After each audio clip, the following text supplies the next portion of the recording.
Tuscaloosa's longest-running sports show. The biggest goal of our team, especially in the first half, we at Bama, we're trying to be the best. Always is to win a national championship. Something cool to look back on. We don't want to waste a failure. You're inside the game. John Mechie on the ground. Appreciate your interest in the game. On your home for Alabama sports. And Alabama wins. Tide 100.9 and streaming on the Tide 100.9 app. Powered by Tuscaloosa Toyota. And now, here's your award-winning host, Ryan Fowler. And a big good afternoon to you. Welcome into the game. T-Town Tide 100.9. We are always powered by Tuscaloosa Toyota, TuscaloosaToyota.com, 3325 Skyland Boulevard, and online at TuscaloosaToyota.com. We've got a big guest lineup for you today. We'll talk to Chris Lowe coming up at 3:30. For some reason, he wanted to go a little bit late in the show. I thought maybe 2:15 might be the better option. He wanted to go 3:30. Almost wonder if he'll be able to tell us something. I know he's got a big article that involves Nick Saban back in the football building, and what role will he play? I'll ask you, when you look at Nick Saban back in the building, facilitating whatever he may facilitate, whether it's just the transition or maybe he's the guy that helps them raise money on the collective side when you look at Yale, Alabama, to be able to find, because we know the ease and the challenges that now are in front of college football. We had a great show yesterday. It was very hectic. We're almost at the 20-hour mark right now. We'll take phone calls. Phone lines completely jammed up as they have been for almost an hour now. We'll take those. We have got a great guest lineup for you. We will talk to Rodney Orr coming up 2:15. And Rodney has been through a lot of these different coaching searches. I would advise people to be very cautious. I would advise people out there because, Noah, I've got a source, you've got a source, they have a source, and their source doesn't know nothing about my source, okay? So I just want to put that out there. I mean, we're going to play football in 233 days. That's what my source tells me. And that is brought to you by Alabama Credit Union. As always, our show is brought to you by Tuscaloosa Toyota. For those who pretend to be in the know, and you've got to be able to decipher, that is where, you look at the best interests of the University of Alabama. I'd love for Alabama to go out and go deep sea fishing, right? To go out and land that big monster fish. But those who pretend to know, it always cracks me up in this business. I've got a source, and really the ones who kind of throw it out there usually are the one that lack. Because I think Greg Burns' situation, and I get it. I mean, I was once young in the business as well, and you want to get that attention, right? You want to be the first one to break the story. You want to be the first one to say, hey, I told you on 1/11/2024 that I thought that this would be the guy. Do you think, in my opinion, that it's narrowed down to a few different names? Yeah, I mean, I could give you an opinion, but I'm not going to tell you that a source told me, because there's just too much of that going around. And I don't feel like that Alabama fans, you deserve too much honor to be drugged through the mud and lead out to here and made fun of and throw different things at you. When you look at the names, I think when you think about Dan Lanning, he took his name out of it, right? I don't think Dan Lanning was ever in it. Now, a lot of people thought he was. Well, I know there's a lot of people, and that's kind of some of the people that I'm kind of referencing here. I think it was a smokescreen. I think you've got to be a guy that the more you hear about something, the less likely it's probably true. If you've been in this business for a long time, those obvious type stories, understanding what Greg Burnham, you only have to take him for what his word. His word is, if you don't hear it from me, don't believe it. And so, yes, there's going to be leaks from the other side, but you also have to understand that these agents are going to try to position their client to get a raise. Many of the college football coaches that we cover daily got a raise simply because of the vacancy at another job, whether it's a defensive coordinator, offensive coordinator. I mean, Nick Saban has made $1 billion in the NFL with players, but look how many coaches have got a raise simply because they thought that they were going to lose a position coach or a coordinator. You look at a head coach, and now it's going to be no different. And when you look at Jimmy Sexton, I know he's one of the most powerful people in college football. I get that. He's also a guy that plays to the media, and he leaks a lot of stuff out there. That's who he is. That's what he does for his clients. So I'm getting a message from someone I just laughed at. I just saw Jim Harbaugh at the Piggly Wiggly. That's a breaking news right there. Put it out on the app alert. Jim Harbaugh at the Piggly Wiggly. I mean, anyway, I don't want to go down that route because I know it's sarcastic. It's funny, right? But it's one of those when you try to decipher, and I promise you, if I flipped over my phone and you went through my phone today, and the people that have called me, people that are very tied in, that know a lot more than I do, they don't know.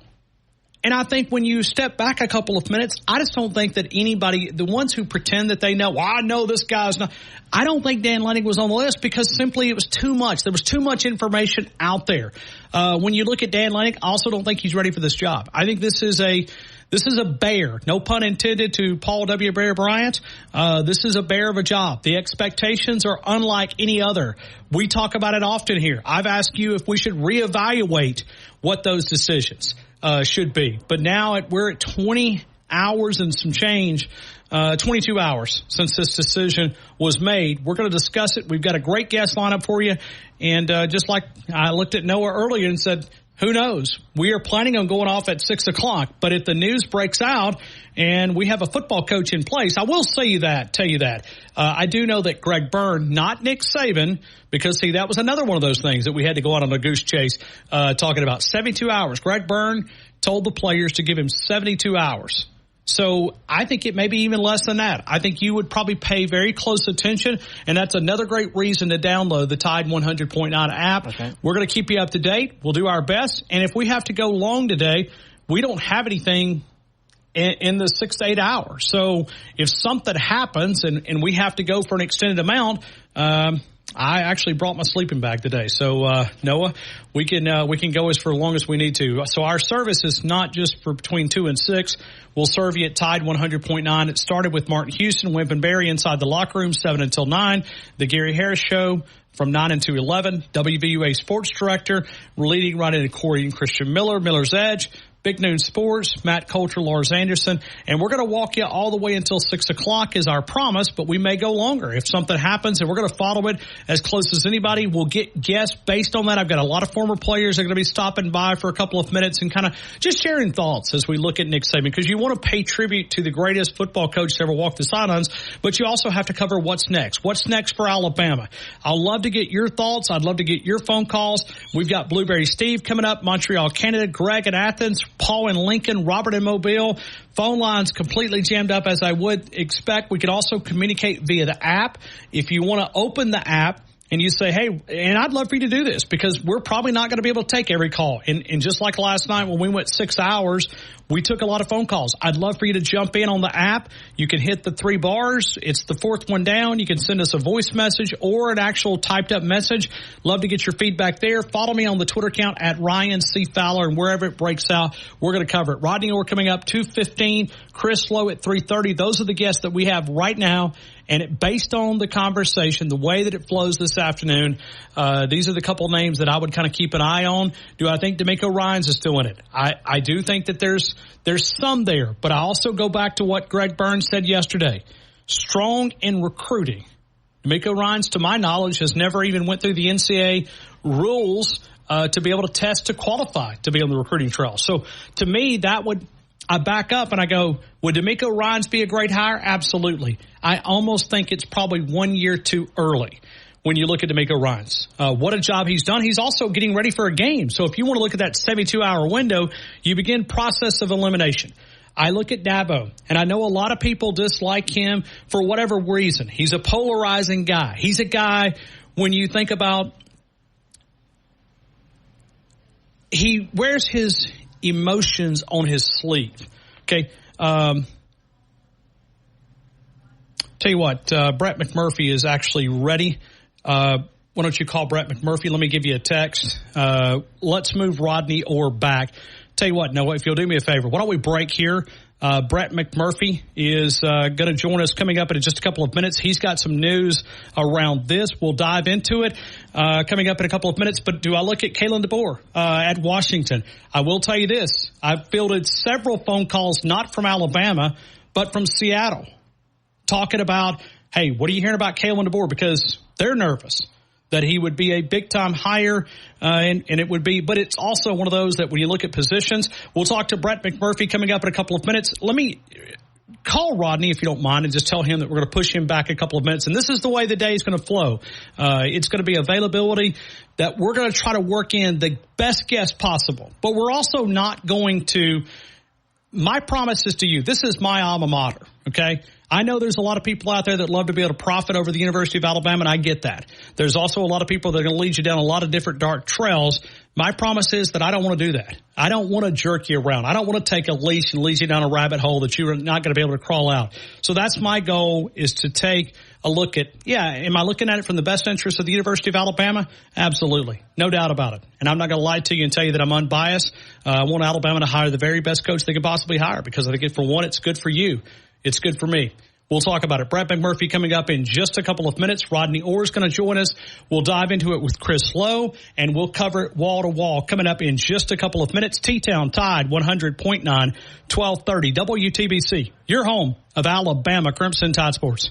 Now, this hour's West Alabama real-time news update from the Tuscaloosa Thread Newsroom. Tuscaloosa Mayor Walt Maddox said the city can and must continue to grow and thrive even after the Wednesday retirement of Alabama football coach Nick Saban. In related news, Habitat for Humanity has confirmed Nick and Miss Terry will sponsor the construction of another home for a family in need to celebrate December's SEC championship.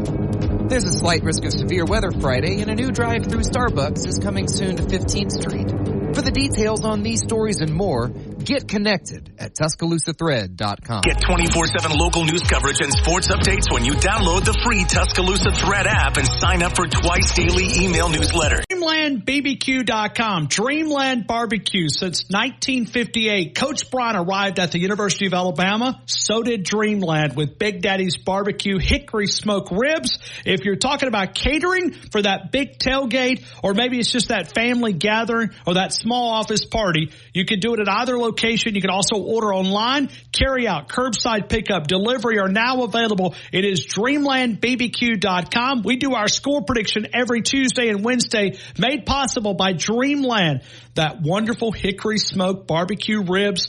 How about the Big Daddy barbecue sandwich? Those wings are underrated. They're one of the best in town. You'll find them there. How about those barbecue baked potatoes? Absolutely. Either location in our immediate area, Tuscaloosa, and the original location there off Jug Factory Road, downtown Northport. Dreamland, ain't nothing like them nowhere. Tide 100.9 Tuscaloosa weather. Partly to mostly sunny and very pleasant this afternoon, the high 63. Increasingly cloudy tonight, the low 48. Tomorrow, cloudy and windy with showers and thunderstorms, mainly during the morning hours. Those storms could be strong to severe, the high 65. I'm James Spann on the ABC 3340 Weather Center on Tide 100.9. It's 65 degrees in Tuscaloosa. You're inside the game on your home for Alabama sports. Tide 100.9 and streaming on the Tide 100.9 app.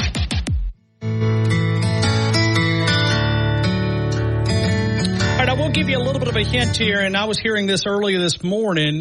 Nick Saban to Reese Davis, there's never a good time, but I thought maybe this was the right time, end quote. That is Nick Saban.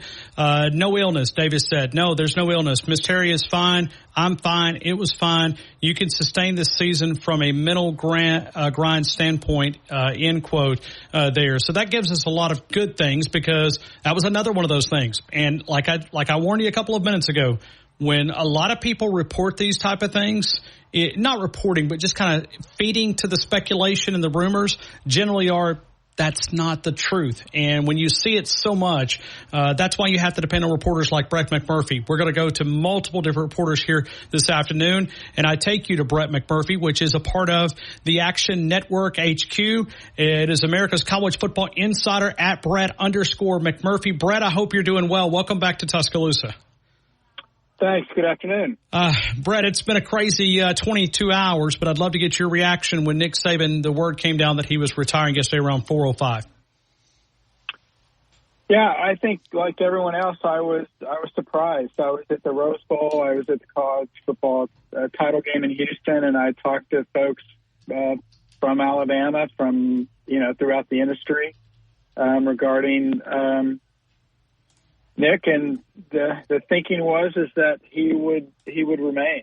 Obviously, there was the speculation throughout the season. Obviously, with somebody of his age, one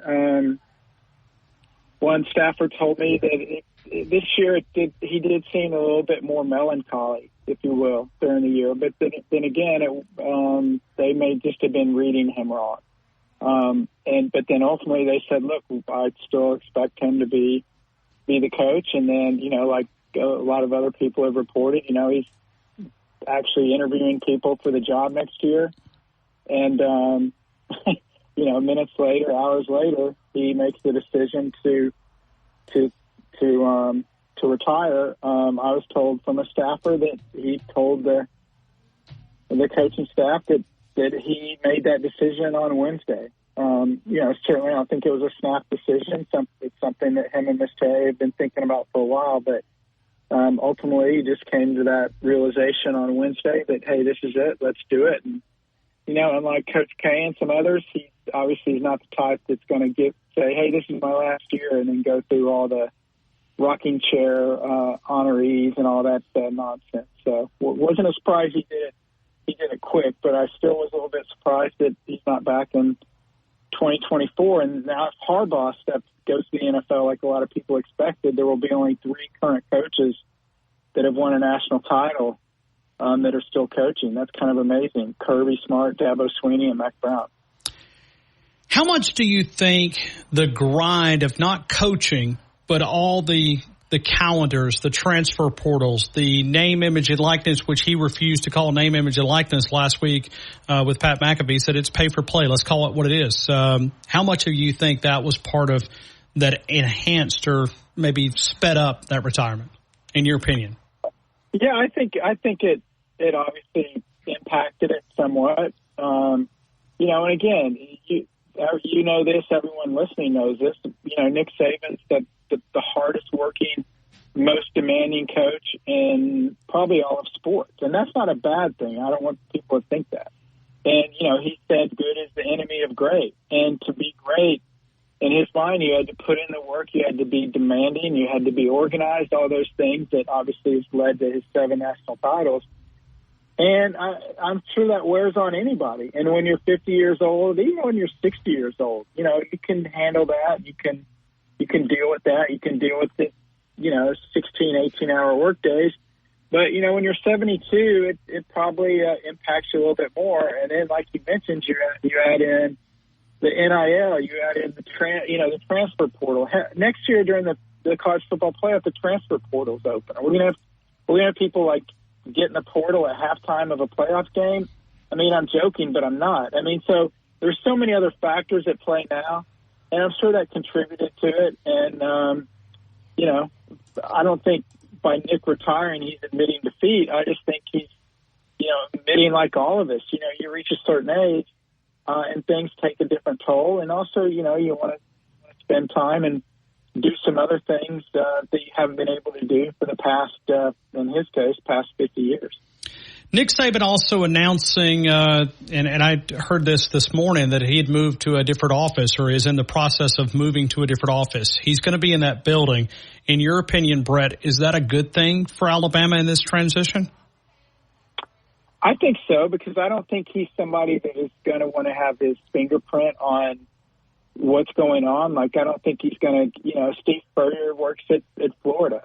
I don't think Spurrier walks down the hall at Napier's office, although I guess you could suggest maybe he should, and say, hey, you need to run this play. You need to do this. I think Nick will be the same way. But I think he's an incredible resource, and certainly for the next coach, to be able to go down and bounce stuff off of him. I don't see Nick's personality as one where he's going to feel like he's overshadowing the other coach.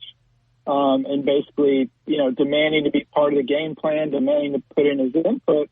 But certainly he's there as a sounding board to help out the new coach, the new staff, make the transition. I mean, if anyone in Alabama thinks that's a bad move, they're crazy, because why would you not want to have that knowledge, that institutional knowledge, just the power of Nick Saban at your disposal if you need it. Brett, if you look at Greg Byrne, you know him as well as anybody. Can you give me a few names that you would think that would be on this short list to replace Nick Saban? Well, I was told, Dan Lanning and Mike Norvell were the top 2 targets. Obviously, Lanning puts something out on social media that he's staying at Oregon. Does that mean he was offered the job? No, it doesn't. But they could have reached out. And certainly he wants to keep his team together. So the longer that there's speculation that he could be leaving certainly doesn't help him. I think Norvell's the next one they would target. But, keep in mind, when Greg Byrne, went to hire the men's basketball coach and went with Nate Oates, that kind of caught some people by surprise. It kind of was out of left field. So does he have a similar kind of out of left field hire for the football program? We'll have to find out. I know some people have mentioned, maybe getting somebody from the NFL. Obviously the Texans coach played at Alabama, had an incredible first-year hire. And not specifically about him, but just about any NFL coach. I would be surprised if they went the NFL route, just because with everything we talked about with the NIL and the transfer portal and all that. Do you really want to drop somebody into the middle of that hasn't been involved with it and doesn't really know how to handle it or deal with it or what all is involved with it? You're kind of like dropping them, 5 miles away from the shore and say, okay, start swimming. So that's one thing I don't think they would do. But from people I've talked to, they think Mike Norvell would be up at the top with Lanning, obviously with Lanning out. A couple other names that have been mentioned as possibilities. I think Steve Sarkisian would remain at Texas if he was approached by Alabama. He'll be in the same conference. You could argue he has more resources at Texas, more money, a better NIL setup. So why would he want to come to Alabama where he's just now getting things going at Texas? And as far as Lane Kiffin, obviously had incredible success at Alabama as offensive coordinator. Did the unthinkable, and that is get Nick Saban to change his offensive philosophy, and did an incredible job with that. But from the people that I talked to, for lack of a better word, I just think that he's still viewed as still being kind of immature for this job. I mean, it's well documented what happened when he was fired as offensive coordinator during the playoff run when he was trying to juggle the FAU job and the Alabama job. So I would take Sark and Kiffin out. But if they don't get Norvell, then I'm not. How about sure Dabo, where they go. Brett? Well, if it's up to the folks that were outside the statue, I don't think they'd be for that. Would Dabo be willing to change his tune regarding the portal? I think that would be a big thing. I mean, if timing's everything, and if this was 5 years ago, Dabo would have been the number one candidate. That's no longer the case. Would they take a look at Kalen DeBoer, who's, struck lightning at Washington? Does he have enough, do they have enough evidence or, footage of DeBoer to make a true judge on what kind of coach he's going to be? Is he going to be a great coach? He could be the greatest of all time, or is he just somebody that's doing really well now and then kind of will peter out down the road? So that could be a possibility too. The Dabo one is very polarizing, obviously, because of how Dabo is. I don't necessarily think Alabama feels like they need an Alabama person there. They need somebody with Alabama ties. They need the best possible coach. And if Greg thinks that's Dabo, then they'll approach Dabo. If they think it's Mike Norvell, then I think they approach Mike Norvell. I just think Norvell gets the look before Dabo. And if it is Mike Norvell, I just, I feel, it's great for Alabama, but man, Florida State, boy, they've been taking some shots to the gut. And if they lose Norvell, that would just add to missing the playoff and what all is going on with their lawsuit trying to get out of the ACC. Greg Byrne told a group of players after Nick Saban told the players that he was retiring that give them 72 hours. Do you feel like that we'll know this decision before the weekend? Yeah, I was told. I saw that about 72 hours. I was told by somebody last night they think it'll be more like 48 hours. Okay. So I would think, again, it takes two to tango. You got to have somebody lined up. Certainly it's not like Greg just pulled out his notebook and said, okay, who are the candidates? I mean, he's vetted everybody. He knows what he wants to do. Now it's just seeing if he can get the deal done. I would say, somebody asked me this, if I would put a number on it or a line on this, I'd say by midnight Friday. Alabama has somebody. Brett, what advice would you give Alabama fans? Because there's probably nobody that breaks more coaching news than you do. You're a guy that we have on alerts here at our radio station. What advice would you give Alabama fans in this next 24 to 36 hours of how to make sure that they're following the correct news? Well, I mean, don't believe everything you read. Everybody's got sources. There's agents out there playing up different candidates. Take it with a grain of salt. Greg Byrne kind of had the best message. I'm not going to say anything publicly until I have my next coach, and then you'll hear it from me. Now, could it get out 5 minutes before they announce it? Absolutely. But I think anyone right now that says it's absolutely going to be this guy is not accurate, because if they knew somebody that was going to be the guy, they're going to announce it. No one's going to sit on this. No one's going to, we need to wait a day. All parties would want to get this out as soon as possible. I know you didn't ask for this, but I thought you're this fine. is where Please. going. Yeah, please. One bit of advice for the new coach: he's not going to be Nick Saban, okay? And he's probably not going to go 12-1 every year. So that's a realization. And I know, some of the older folks like myself know this, but a lot of younger people don't realize that 3 of the 4 years before Saban were non-winning seasons at Alabama. And then all Saban did was, put together the greatest run in college football history, 15 consecutive seasons, ranked number 1 for at least 1 week in the AP poll, 6 national championships. You're not going to have that same success. And that's not a knock against Alabama. That's the ultimate compliment to Nick Saban. And that may be hard for some Alabama people to accept, but that's going to be realization.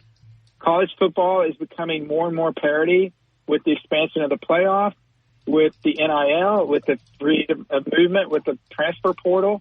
So enjoy what Saban did, but please don't expect the new guy to come back and have the same success, because he's not. And then you're only going to be disappointed and frustrated. So it doesn't mean you're not going to have success, but there's no way on earth you're going to have the same success Nick Saban had, because he's not only the greatest college football coach of all time, he would be on my Mount Rushmore of greatest coaches of all sports of all time. And you simply can't replace that guy.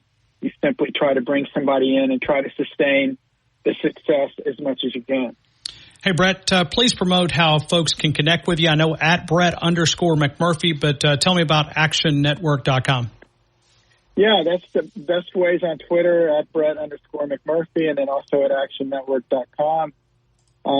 You can get all my stuff there, whether you're big into college football or if it's NFL, Major League Baseball, be around the corner, NBA or whatever. We cover all those sports extensively. And, it's free. We got an app, free to download that, get all the information you want on all those sports or specific teams. And, hopefully for everybody in Alabama and us reporters, it's a quick, it moves rather quickly, but we'll have to see. But with this, and obviously Belichick and Pete Carroll and, Harbaugh looking like he's head of the NFL, I've never, especially in my lifetime, can never remember anything like the past 48 hours. And I'm sure you probably talked about this, but one cool little note I saw was, Saban and Pete Carroll retiring at the same time. And I didn't realize it. Somebody tweeted it out. I retweeted it that, Saban replaced Pete Carroll at Ohio State.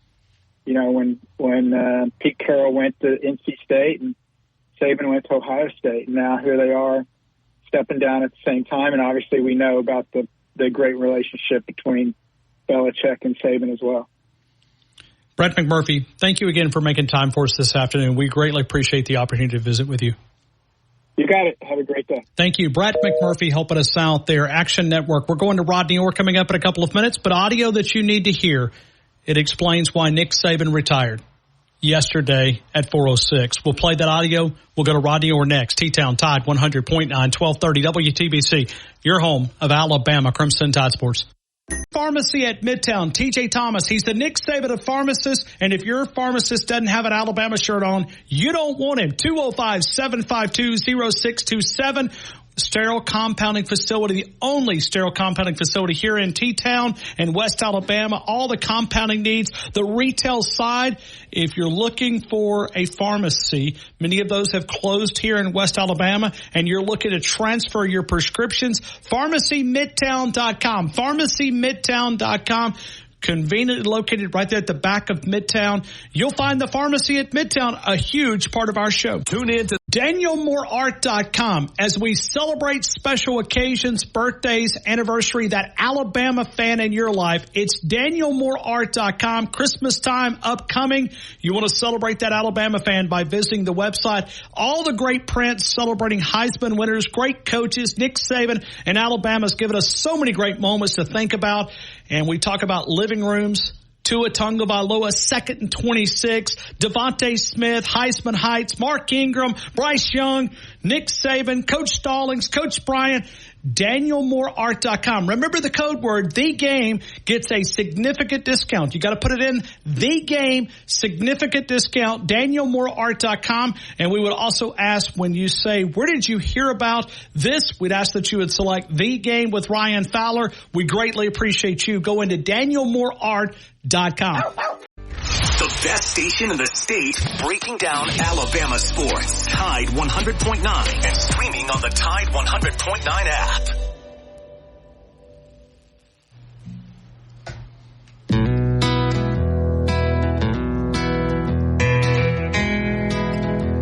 Nick Saban just left the Mount Moore Football Complex just a couple of minutes ago, departing for the second time in 24 hours. That it's such odd to see daylight and Nick Saban leaving at the same time. He also just did an interview with Reese Davis. Let's play just a quick portion of this, then we're going to Rodney Orr.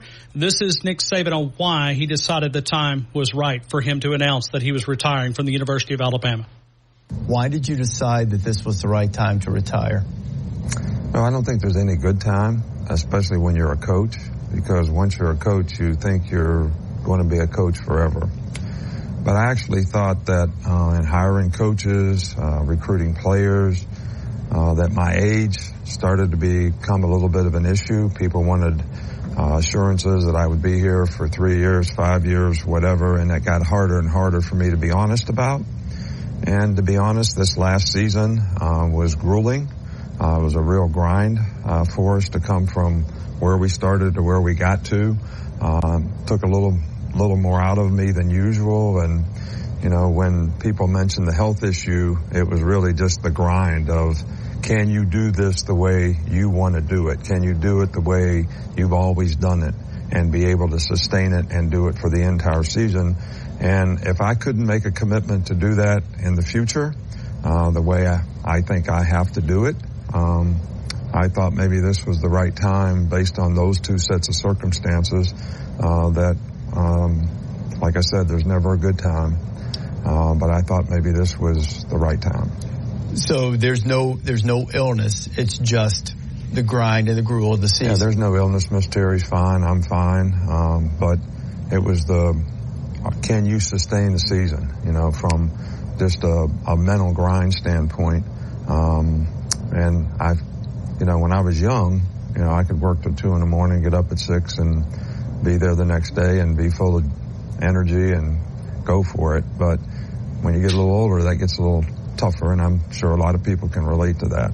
And I think that hiring coaches was the key word, hiring coaches. That was one that we identified yesterday in the 2 o'clock hour. Let's go to Rodney Orr, TiderInsider.com. Rodney, I'll get your reaction. That was just released a couple of minutes ago by Reese Davis from ESPN. Your reaction? Yeah, I mean, I think we can understand that at his age. I mean, it's a grind. I mean, it's more and more of a grind every year probably. And I don't just mean because of your age. I mean, because of the competition, the way things have changed with the NIL, with the portal, all of these things. I mean, it's so many demands. And it's, look, I think it's also hard, Brian, when you're on Nick Saban, when you're Nick Saban, you have success, people come after your people, right? So you're continuously having to replace people. You're continuously having to train people, develop people, acclimate people to your systems and the way you do things.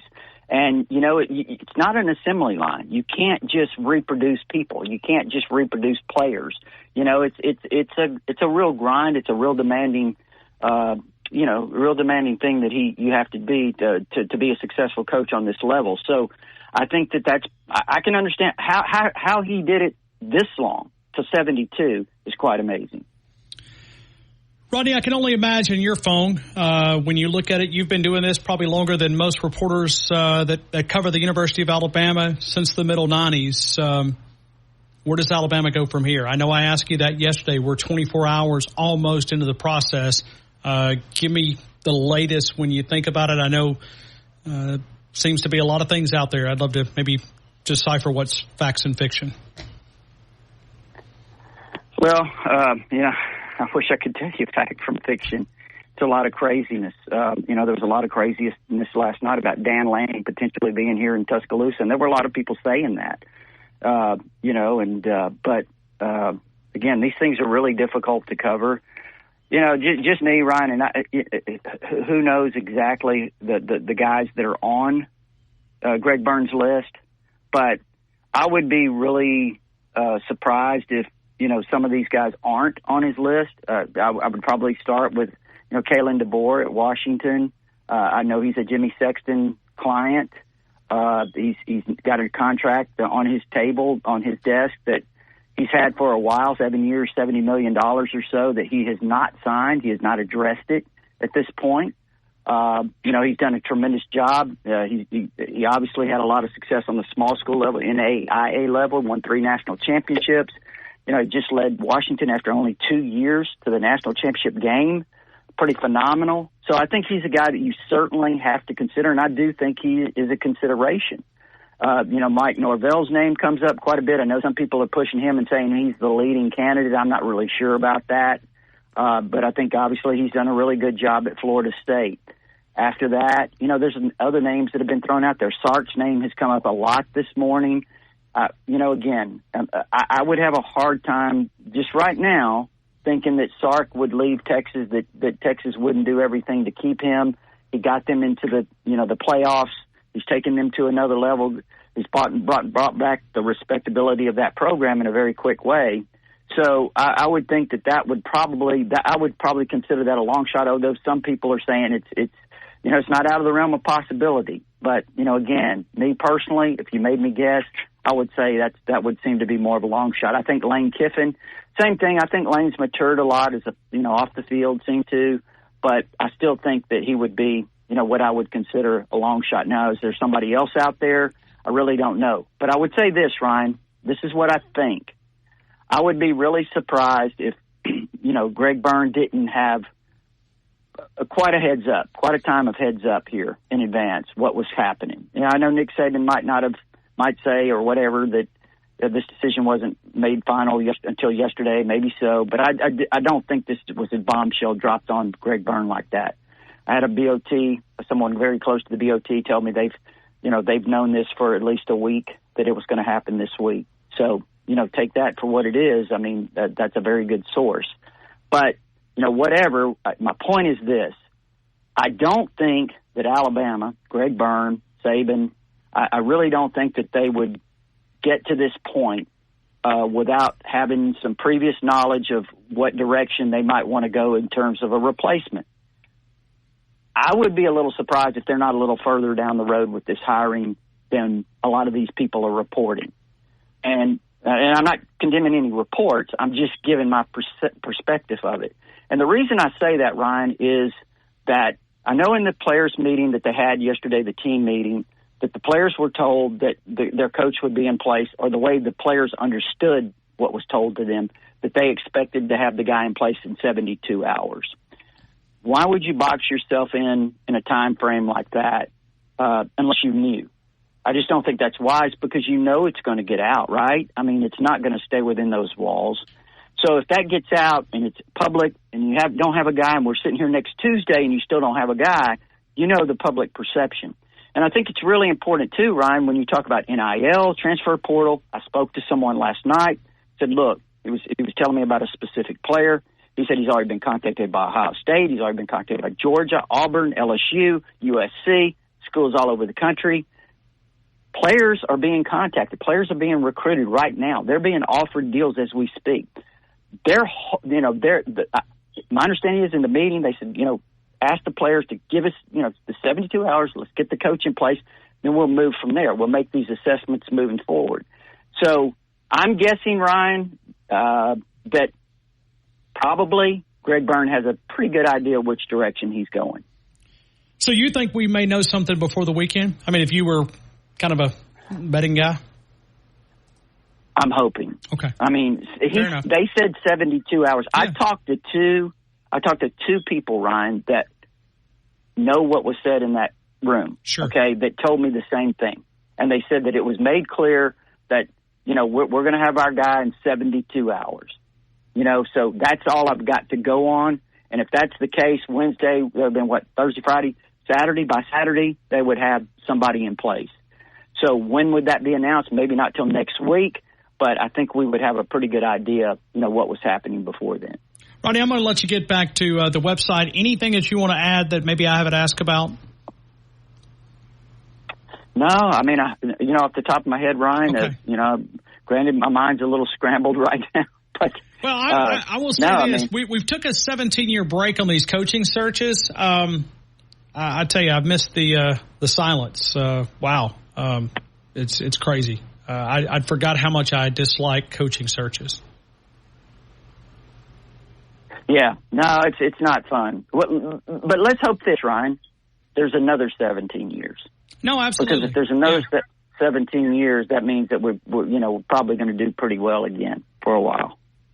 You think Nick Saban will be a part of picking the next head coach? I think anytime you have a resource like Nick Saban, why would you not use him? Why would you not have him involved, advising, that type of thing? I'd certainly ask him. I would certainly have him involved.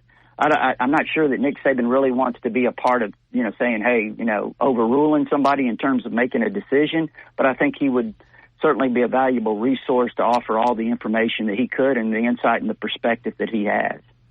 Rodney or TiderInsider.com. TiderInsider.com. Rodney, I appreciate you, and certainly we'll try to lean on you the next couple of days. If anything breaks out, we'll try to get you on. I know Gary will is Monday. I appreciate you for being a part of the show. Thank you, Ryan. Appreciate it. Take care. Thank you. Rodney or TiderInsider.com. TITV WVUH Tuesday, 6:30 on the 10:30 replay as well. We're going to take phone calls. Phone lines wide open. We don't talk to our next guest until 3:30. Pending that there's no news that breaks out. We will talk with Chris Lowe. We've got him scheduled at 3:30. We figured that was a home run. He was the guy that broke the story. We'll talk with him about a lot of different things. Nick Saban has left the building.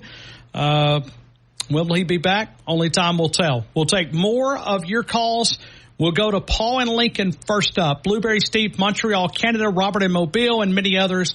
T-Town, Tide, 100.9, 1230 WTBC. Your home for Alabama Crimson Tide Sports.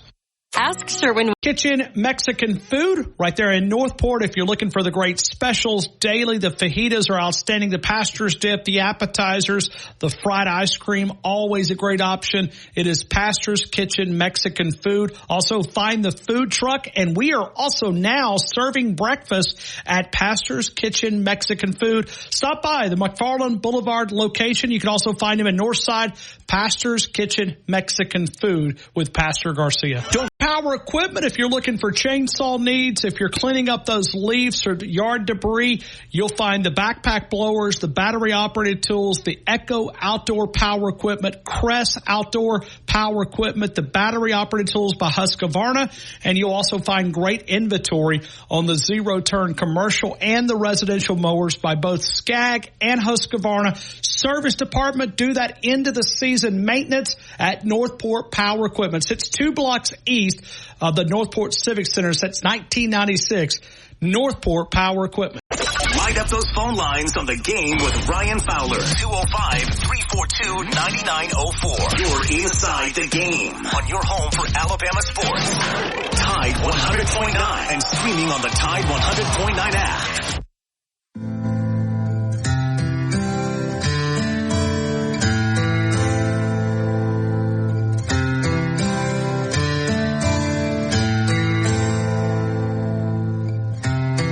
All right, we welcome you right back into the game. Before we go back to Paul and Lincoln, Paul will be the first caller up.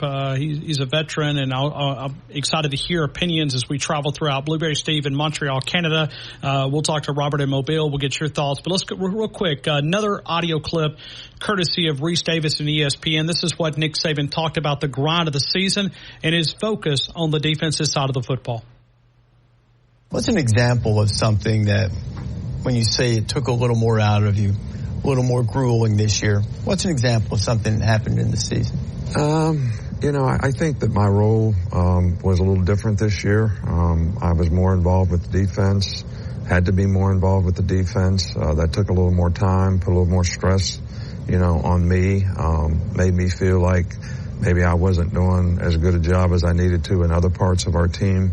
And I just have a high standard for how I do things, and if I don't feel like I'm living up to that standard, I'm really disappointed. I wasn't disappointed in the season. I wasn't disappointed in the team. I wasn't disappointed in the players. In fact, this team was fun to coach. They came a long ways, and I was really proud, of the way everybody bought in and did what they did to have the success that we had. But at the same time, I felt like I could have done a better job if I was younger. And Nick Saban talking about the age of 72. Let's get some reaction. We'll go to Paul and Lincoln first up. Paul, good afternoon. You're in the game. Ron, how you doing, buddy? Very busy day. Very busy day. Very, very busy couple of days, and I don't see it slowing down anytime soon. No, it's not going to slow down. Just before we push on, man, great work by you and the crew last night on the show. I mean, stretching the show out 6 hours to after 8 o'clock, man. It was much appreciated, I'm sure, by the callers and the fans. We just wanted to put that out there, guys. Well, great job last night. Thank you for saying that. It's the team that I'm with that offers support behind the scenes, and I think these guys are the ones that help me plug along, because it's a challenge when you take everything out of the system. And I'll say this: our promise to you this: if something breaks out, we may do it again today. It could be tomorrow, or it may be a Saturday special. Right, exactly. As I'm coming on the show, Ryan, Tua just hit Devontae Smith on the 2nd and 26. Their ESPN is playing back the 2018 national championship game in Atlanta. So it's kind of ironic that as I come on the show, Tua has just completed the pass to Devontae Smith. So take that, dogs. Ryan, the rumor mill and the speculation is working triple overtime since 4 o'clock yesterday. I kind of thought, Ryan, with all the attention centered on Dan Lanning, and listen, I think I mentioned on the call last night that he's one that I would certainly, inquire with about the job, but there was so much focus on him. It kind of led you to believe that was maybe just a diversion. I think it was. I think it was. Really, I mean, because people were jumping on that Dan Lanning. I wouldn't say bandwagon, but that he was a real contender, and maybe he was, maybe he wasn't. But and I've kind of resigned to the fact that we just don't know where this is going. But anytime Jimmy Sexton is involved, either indirectly or directly, I mean, just kind of follow the tea leaves when it comes to Jimmy Sexton. And I know he was in the building today. But man, what a time to be alive. I'm telling you what, I've kind of gone through 2 of these. I was much younger when Coach Bryant retired. I think Ray Perkins kind of came out of nowhere, but I wasn't really in tune back then as maybe now. But it shows like this, Ryan, that really help us fans out to kind of have a feeling, a direction on how things are going. But what's your take? I mean, I know it's been 20, almost 24 hours. What what are your thoughts on what's transpired and where we're going? Well, I've been a guy that has been a Lane Kiffin supporter for a long, long time. I understand the hiccups. I understand the hurdles that you would have to get over. When you look at some of the things that Greg Burns said, he checks a lot of those boxes. He also, would it be a risky hire? This is a place that, you've got to be a strong recruiter. He is in certain areas. Alabama recruits a lot of it on their own. But this is a different recruiting climate. This is an NIL. I mean, you got players going in and making interceptions, and then they want to know the next morning, what can you do to pay me more? So recruiting is just changed. You're almost having to re-recruit your players daily to make sure that they stay content. When you look at the world of college athletics, is Lane Kiffin willing to put that grind in? From a distance, it looks like that he is. If you said, Ryan, you get to hire the next guy, I think probably the easiest hire, but it may not be the best, is Dabo. I think that is a coach that would fit in here. I think he understands the Alabama culture. He understands the expectations. I was told this morning by someone that is in the coaching industry that those actually two guys have a decent relationship, that it is not as rough that's been reported. When you look at Dabo, I think you could do a lot worse. Well, sure you could. When I look at Kalen DeBoer, is he a big coach? He could be. He could also be a guy that has benefited from being in a weak league when you look at the last couple of years. I will say this, they're worried out in Washington because of the contract that he's allowed to sit on his desk. What does that mean? Could be absolutely nothing. Exactly. But I mean, if you gave me Lane Kiffin or Kalen DeBoer? Give me Lane Kiffin. Give me Dabo or Kalen DeBoer? All right. How about Mike Norvell? Because you were hesitant there. Mike Norvell or Kalen DeBoer? Kalen DeBoer. Yeah. I mean, so you begin to these process of elimination, and you end up going, okay, what's the better candidate? Is Greg Burns called often the ninja? He's probably going to identify, and I would hope that he knew that this day was coming. Did he know that it was going to happen on January the 10th of 2024?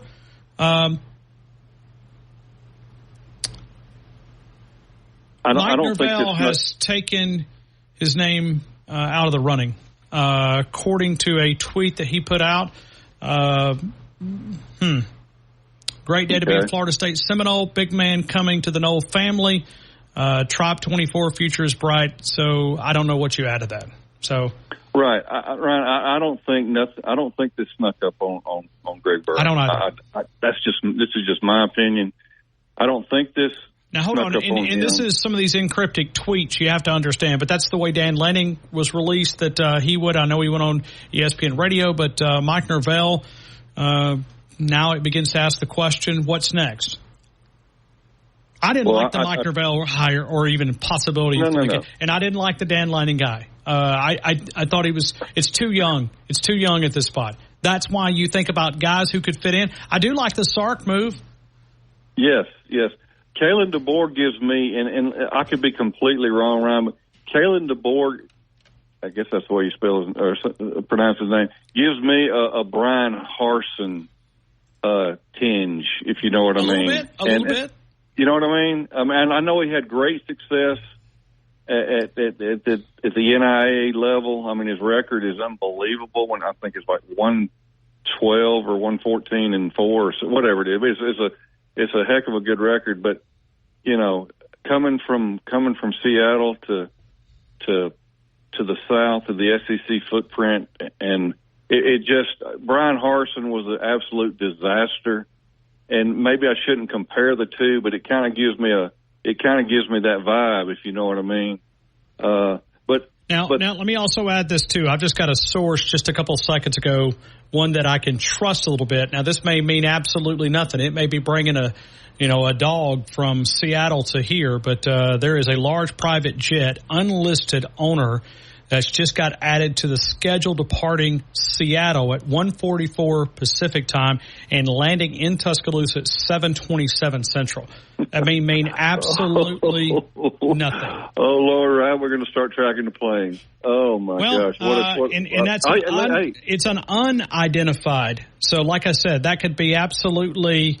could be a stealth bomber. What do you think? I mean, it could be. It could be. I will tell you that they're concerned in Seattle. I will tell you that. I've had multiple calls. Yeah, you've got a contact out there, right? I've got multiple, yeah. And yeah. So Kalen DeBoer could be one of those guys. You know, if it happens.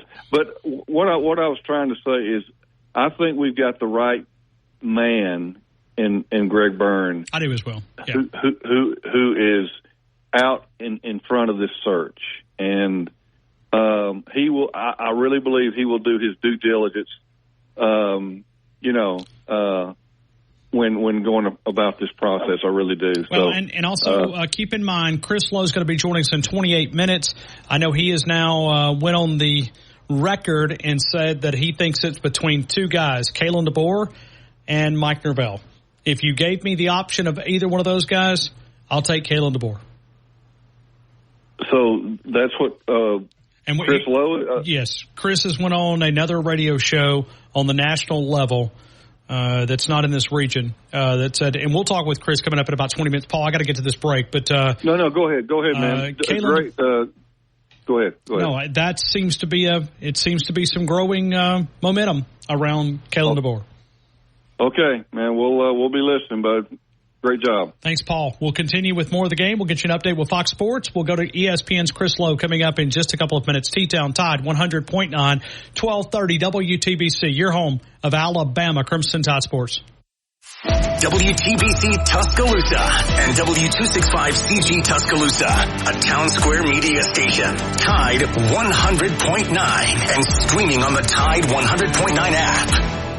From the Fox Sports Studios in Los Angeles, here's Dan Beyer. The Bill Belichick era with the New England Patriots has come to an end as he and the team have mutually agreed to part ways after 24 seasons. This was Patriots owner Robert Kraft. I'm very proud that our partnership lasted for 24 years. I don't think in the NFL there's been any other partnership that lasted longer and has been as productive as ours. As for Belichick, so many fond memories and thoughts that I think about the Patriots, and I'll always be a Patriot. I look forward to coming back here, but at this time, we're going to move on. Tom Brady called Belichick the greatest coach in NFL history in a post on social media. Again, Bill Belichick no longer the head coach of the New England Patriots. Oregon head football coach Dan Lanning posted a video on social media saying that he's staying with the Ducks. Texas quarterback Quinn Ewers is staying in school another season.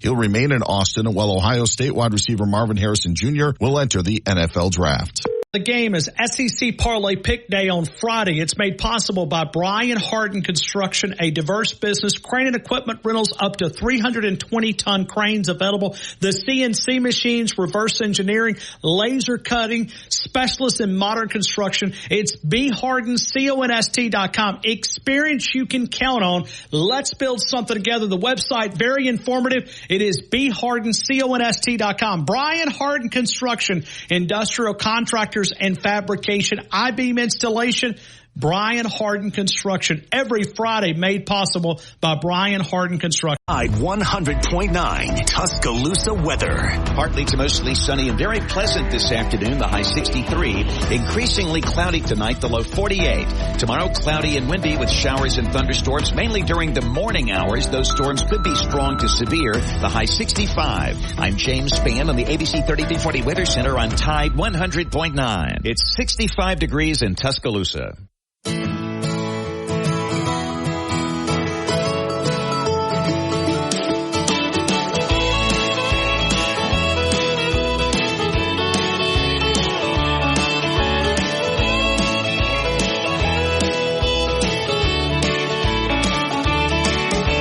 Heading down south to the land of the pines. I'm thumbing my way into North Carolina, staring up the road and pray to God I see headlights.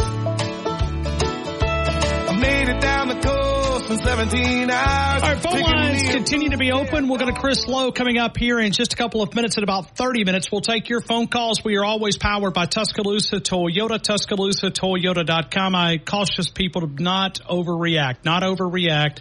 It's very easy to, and I almost get caught in the trap. But, the plane report just a couple of minutes ago, there's a lot of people that are tracking, how many times do you really see when you think about the conversation, when you think about a flight coming from Seattle to Tuscaloosa. Don't know enough about the executive airports there in Seattle, but that could always be one of those there. So that is one of the things that we'll discuss. We're always powered by Tuscaloosa Toyota, TuscaloosaToyota.com. Let's go to Blueberry Steve, Montreal, Canada. Blueberry Steve, good afternoon. You're in the game. I hope all is well.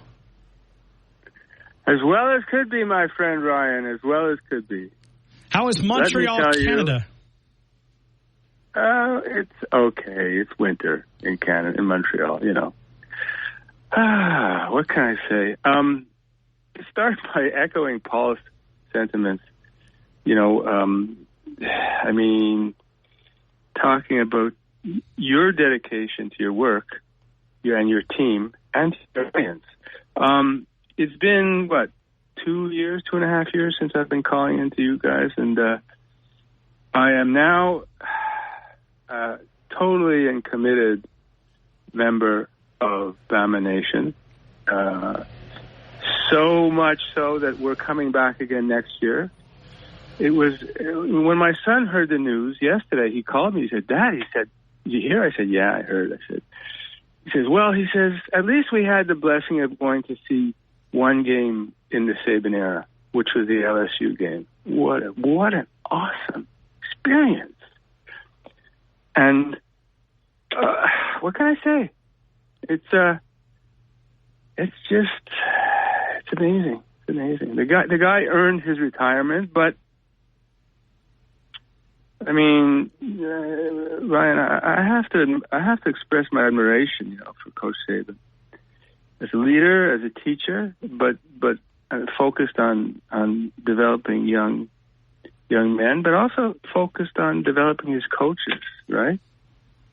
Look at everybody who came from him, who came through his. Well, you made college football better. Yeah. I want to ask you a question. I heard yesterday. I think Coach Pete Jenkins talked about this last night with us. He authentically cares for the game. He cares for the players. And I know that many... Well, that's it. The players. He cares for the players. Exactly.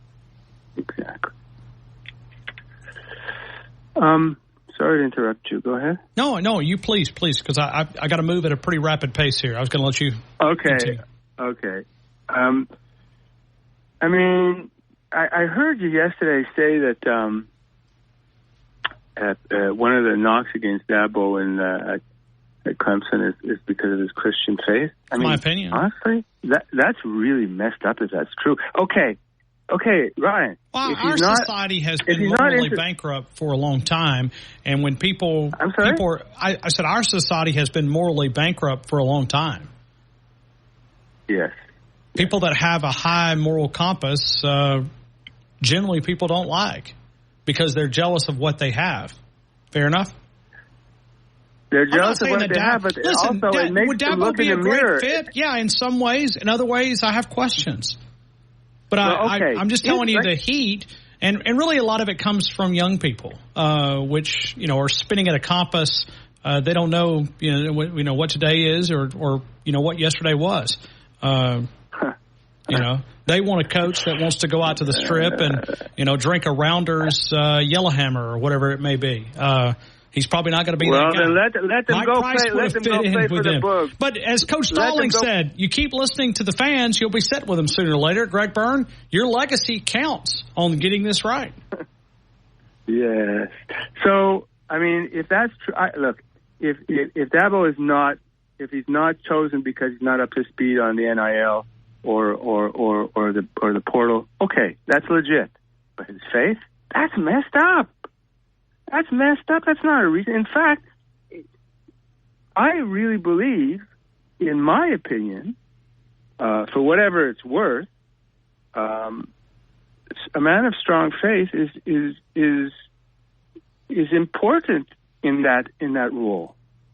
To mentor the young ones, to sit in the living room with their parents, to explain to them, like I've heard Coach Saban say many, many times, he wants to, help you get better for your life after football, for wherever you go.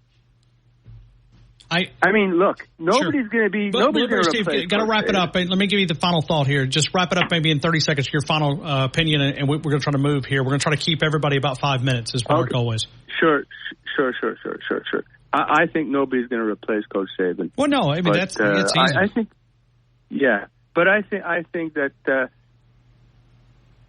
in the hiring process, and from what I hear about the AD Byrne, I think that there's plenty to be hopeful for and to be optimistic about. That's the word from Canada. Roll Tide. You. Blueberry Steve, Montreal, Canada, thank you so much. Let's go to Robert in Mobile, and I missed the break sign, but we'll get Robert in Mobile, then we'll break. Then we got Chris Lowe coming up. Robert, good afternoon. You're in the game.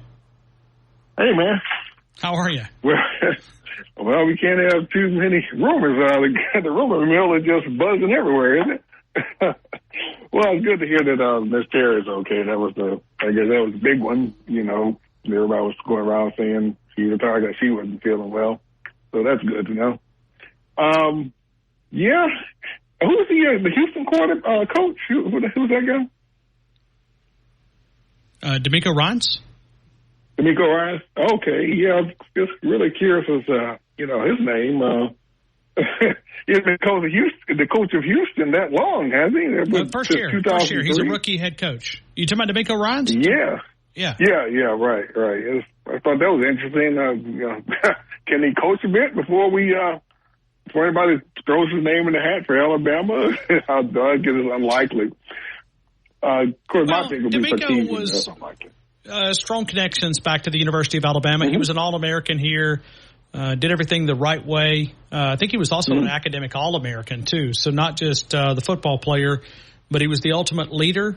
He was a guy that through NCAA, but this doesn't make you qualified, but he was the leader that was a part of that glue, right, with him and Brody Kroll and many others, Roman Harper. I mean, I could go through the list of those players who were the glue when Coach Fran dropped the rope, right? He told us to hold on the rope, right? Hold the rope. And when he dropped it, those were the players that were the galvanizing moment that made this program stronger, that chose to stick here, rather than, transferring to another school under NCAA heavy sanctions. That's where DeMeco Ryans, but he's also a talented football coach too. I think he's a superstar in the waiting. I don't know if this is the perfect time. I almost feel like it's 1 year early. That's my opinion, but if Greg Byrne feels that he could be the guy, he could be the guy. Well, you're in the NFL right now, coaching as head coach. It's going to be tough to get him to want to lead that. I mean, of course, Alabama's the alma mater, but maybe he'd be willing, but that'd be really shocking if that was the case. I mean, good, but it'd be really surprising. I agree with your guest earlier that, and I think Alabama's expectations are, I think the reality is starting to set in that the Saban era was unique. It was magical, but it's not the reality of what football is, as far as the ability to win championships. What he did is just, something, it was a fun ride, but it was like a fun ride. It's a ride, and they eventually end. When they end, okay, you're not get that ride again. That's a unique ride you're not going to have again. So the idea of winning a championship, 6 and 14 years, that's really unheard of, and it was fun, but let's not go expecting that without anybody. It's all right. We may not win a championship next year. We may have to, 3 losses. Get used to that area before we get it together. That kind of thing. But let's not throw the person under the bus because the first season. And I don't think any Alabama fan look at me saying, "Well, you didn't win a championship this year. Get a new coach." No, I think the reality is set in. All right, we're not going to get there again. We'll be like everybody else. Maybe every 5 years or so, 7 years or so, we'll sneak in a championship. But 2 losses, 3 losses. All right, yeah, that's a good season. That's where we are now. So let's get there. Let's get that out the way, and give the guy the next person a chance. And I don't think anybody's going to be coming in expecting another Nick Saban. I just don't see that. Robert, who is your guy? We've had 24 hours almost to think about it, 23 hours and 40 minutes. Out of all the names that you've heard, what gets you the most excited? Well, I guess, Sarkisian's not going to come, so I guess there's no point in that one anymore. Of the realistic people, I guess the Oregon coach. I don't know much about any. He's already said, Dan Lanning's he's out. Oh, yeah. Okay. So you can remove his name. Who's left then? Who's left as possible? I mean, I guess there's a lot of folks that have been, that are still possible. It seems like, and Chris Lowe will be able to give us some more information coming up here in about 9 minutes. So, well, I wouldn't know you there. I mean, since names are still on the table, I wouldn't mind seeing him do it. Right now it's just so up in the air. Lane Kiffin, Dabo, there's something serious about that transfer portal thing. I mean, you haven't shown you can navigate that, and it's really weird because after they beat Alabama the second time, if Nick Saban retired, we'd be jumping all over the Dabo suite. But I mean, college football has changed that quick. So I guess Houston coach is good as any, I suppose. It's just so up in the air right now, and you just got to go with. You just got to keep expectations tempered, and I think everybody's there, and just enjoy and all the wins we get. Thank you. Just enjoy what we get. Thank you, Robert. All right, appreciate you, man. And I do think that this will energize. I think this will be another, because you have to admit, Alabama fans as a whole probably became a little bit complacent in some ways. I think we have a role. You go back 2007 with 90,000. I think that whatever the coach may be, if it's Kalen DeBoer, if it's Mike Norvell, if it's Lane Kiffin, or if it's Mickey Mouse, then he needs to get that type of welcome that you think and you say, that was the moment, right? Nick Saban has talked about that moment, how that 92,000 in the spring game was the moment that said, you know what, this Alabama program, and not that we're in a different situation from 2007, but you begin to think about it, that's the type of boost that this program needs when you think about it. Let me tell you about Southern Ale House, 1530 McFarland Boulevard. Hot style chicken tacos, those things were amazing today. If you're thinking about dinner tonight, be a great place to celebrate whatever may become of the University of Alabama. Prime rib, smoked pork chop, Cajun shrimp Alfredo. When you look at tomorrow, Boom Boom Shrimp Plate, Chicken Club, fire roasted wings, those things would be a great way to do it. I'd recommend Dixie style. Now, Brett's going, no, that's a special thing you do.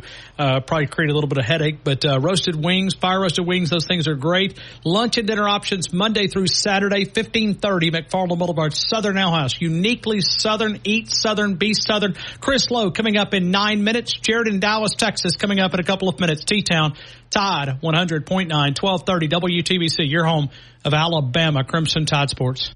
Now, this hour's West Alabama real-time news update from the Tuscaloosa Thread Newsroom. Tuscaloosa Mayor Walt Maddox said the city can and must continue to grow and thrive even after the Wednesday retirement of Alabama football coach Nick Saban. In related news, Habitat for Humanity has confirmed Nick and Miss Terry will sponsor the construction of another home for a family in need to celebrate December's SEC championship. There's a slight risk of severe weather Friday, and a new drive-through Starbucks is coming soon to 15th Street. For the details on these stories and more, get connected at TuscaloosaThread.com. Get 24/7 local news coverage and sports updates when you download the free Tuscaloosa Thread app and sign up for twice daily email newsletters. TuscaloosaToyota.com, a huge part of our show. We are powered by those guys every single day. The service department, always great. The new inventory side, all those new Toyotas comes with that lifetime powertrain warranty. And right now, we have the most inventory that we've had in over 2.5 years. Camrys, Corollas, RAV4s, Highlanders, 4Runners, Tundras, Tacomas, also the pre-owned inventory. Most of the pre-owned inventory comes with that same lifetime powertrain warranty. See all of the inventory. TuscaloosaToyota.com and Tuscaloosa Toyota on Skyland Boulevard. Tune in. 100.9 Tuscaloosa weather. Partly to mostly sunny and very pleasant this afternoon. The high 63. Increasingly cloudy tonight. The low 48. Tomorrow cloudy and windy with showers and thunderstorms mainly during the morning hours. Those storms could be strong to severe. The high 65. I'm James Spann on the ABC 3340 Weather Center on Tide 100.9. It's 65 degrees in Tuscaloosa. Follow the Crimson Tide on their journey to another national championship. Touchdown, Alabama! On your home for Alabama sports. Tide 100.9 and streaming on the Tide 100.9 app.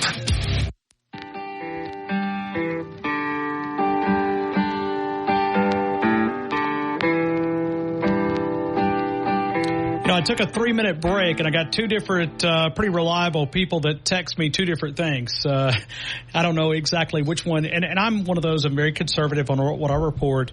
I do think that there's several names that we begin to kind of narrow this down to. But as Greg Byrne reminded us, if you don't hear it from me, don't believe it. We're going to talk with Chris Lowe, who broke the story yesterday around Nick Saban retiring. We'll talk with him coming up in 3 minutes, but I will tell you whether this makes you feel excited or if it makes you feel nervous.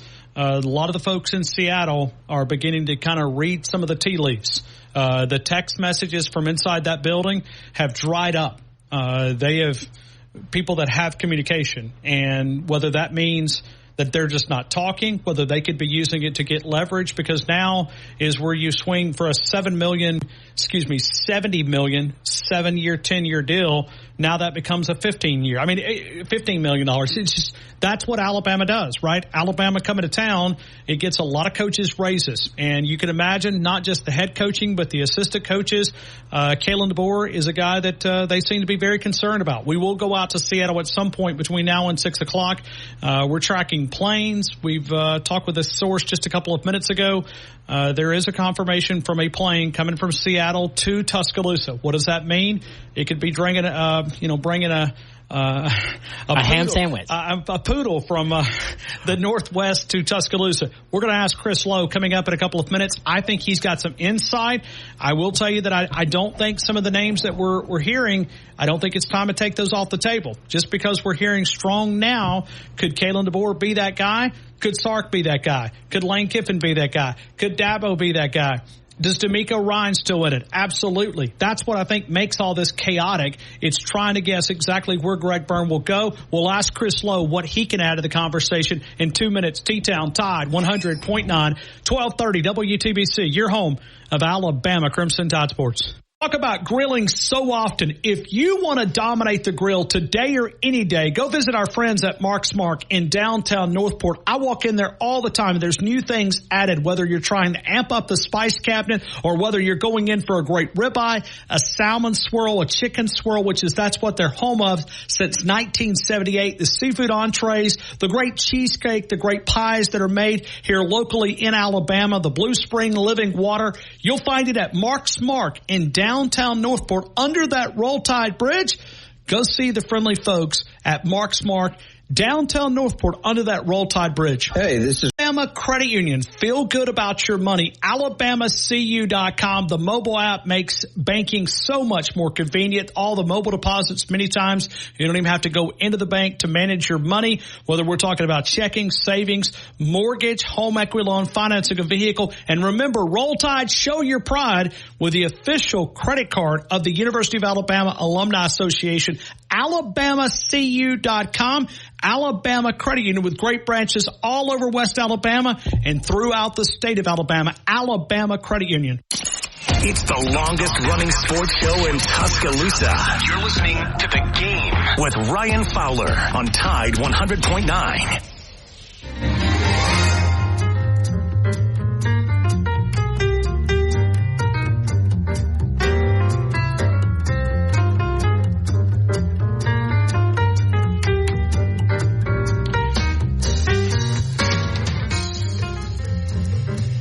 We go to ESPN senior writer. This will be the second time that we have visited this week. We talked about Kevin Steele. He broke that news on Tuesday. Right now, yesterday about this time, he was preparing for a message that would shock the rest of college football. Chris Lowe, ESPN senior writer. Chris, welcome back to Tuscaloosa. I hope you're doing well. Hey, Ryan. Long time no talk, right? Chris, did I really get a text from you last night at 1:42 a.m.? That is 2:42 your time. That tells me it was a sleepless night, my friend. Well, we're wrapping up the day. I had a bunch of people I wanted to go back to. So, it was a late night, but hey, that's part of the business. I'm sure in your world you had a few of those 1 or 2 o'clock nights. I have. Chris, I'm just curious, when you hear the news how did you, and I don't want to give away all the sources, but I mean, give me your reaction, because I promise you, when your tweet came across the screen here, I wanted to make sure that it was truly you, that it wasn't your hacked account, it wasn't somebody that had, stolen your Twitter password. Can you kind of walk us through receiving some of that news, and what was your reaction, because you're the first to know? I don't think anybody outside of, obviously, Terry Saban and Nick Saban's agent, Jimmy Sexton, and I think Greg Byrne knew, but I don't think anybody on the staff really knew that he was getting ready to retire. I mean, he was interviewing coaches and talking to people and meeting with people, which is vintage Saban. He's going to work right up to the very end when he's no longer the coach. But I had an inkling earlier in the day that something might be up. I didn't know, was he going to say he was definitely coming back, or, you know how that goes. Sure. And, you got to trust the gut. Right. And then I heard that there was this team meeting, which had been changed, but that wasn't a big deal because it was already scheduled, but they had to change it because some kids hadn't gotten back in.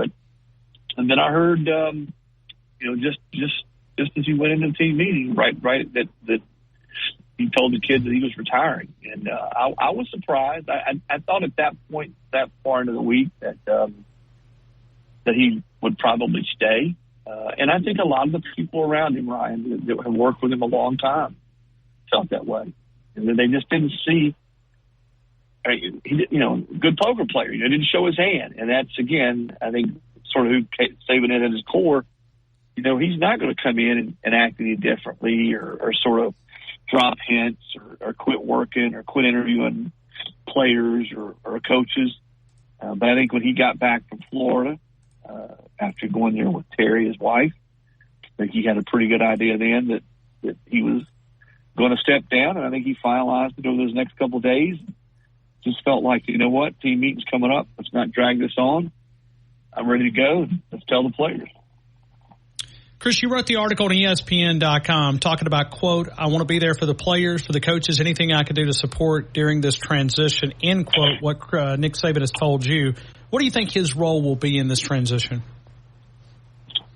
Well, he wants to be a resource, he told me, any way he can. He does not want to be a coach emeritus or he's looking over people's shoulders. I mean, you covered the guy. That's not who he is. But I think he is. He told me that he will have some type of presence there with the university, maybe a special assistant to the president, to the AD, some type of ambassadorial role, some type of role where they need him to help with the university. I mean, who better to do that than Nick Saban, who's been there for 17 years and has meant so much to that university. So yeah, he wants to be a resource, and I think he wants to be a part of Alabama for as long as they want him to be a part of Alabama. But it's not like he's going to have an office 2 doors down from Greg Byrne or whoever the new head football coach is, and going in there and talking about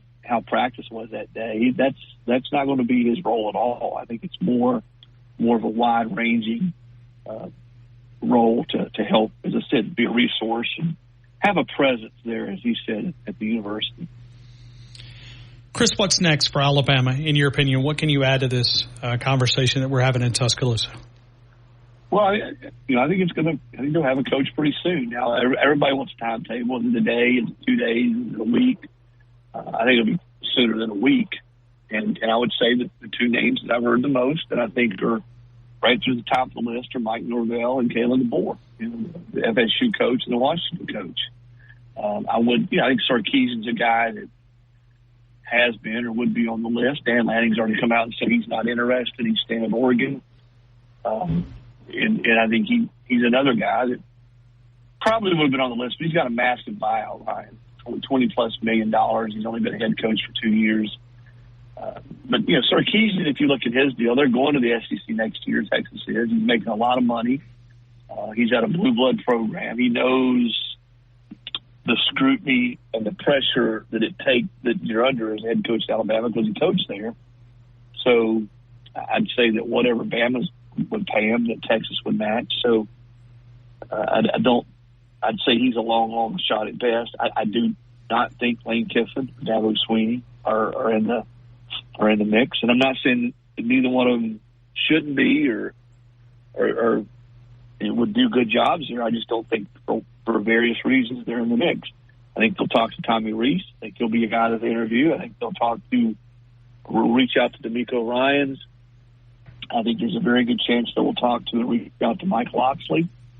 So that's sort of what I'm hearing now. And as you know, coaching searches can change quickly. They're fluid, but they'll get a good coach, but you have to take the right person because that job ain't for everybody. And coming in behind Nick Saban is you talk about a daunting task to replace that guy with everything he's done, the standard he's built.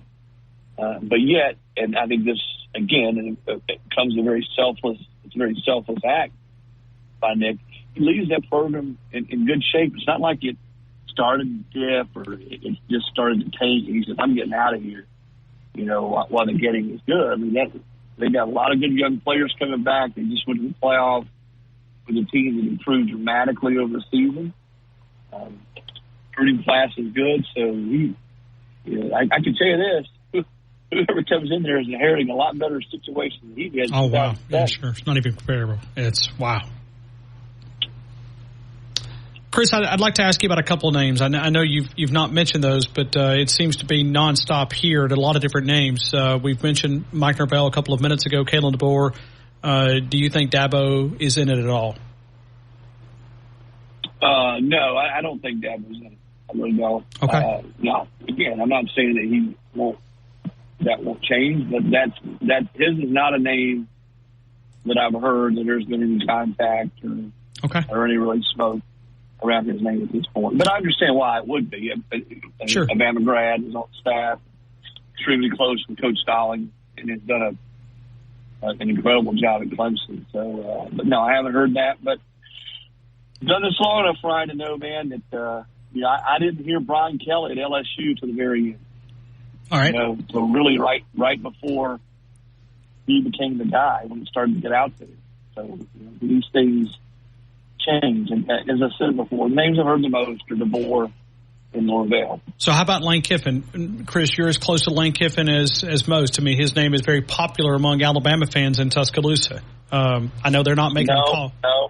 Okay. Yeah, haven't heard his name either as far as being a serious candidate. And I know why people would ask that. I mean, gosh, he just won 11 games at Ole Miss. He's won 10 or more in 2 of his last 3 years. I think Lane would do a really good job at Alabama, and I think he's the kind of guy who's a bite back kind of guy. He's not afraid to stir it up, and you need a little bit of that in the SEC. But and I can't speak for Greg Byrne about Alabama. I just do not hear his name as being a serious candidate.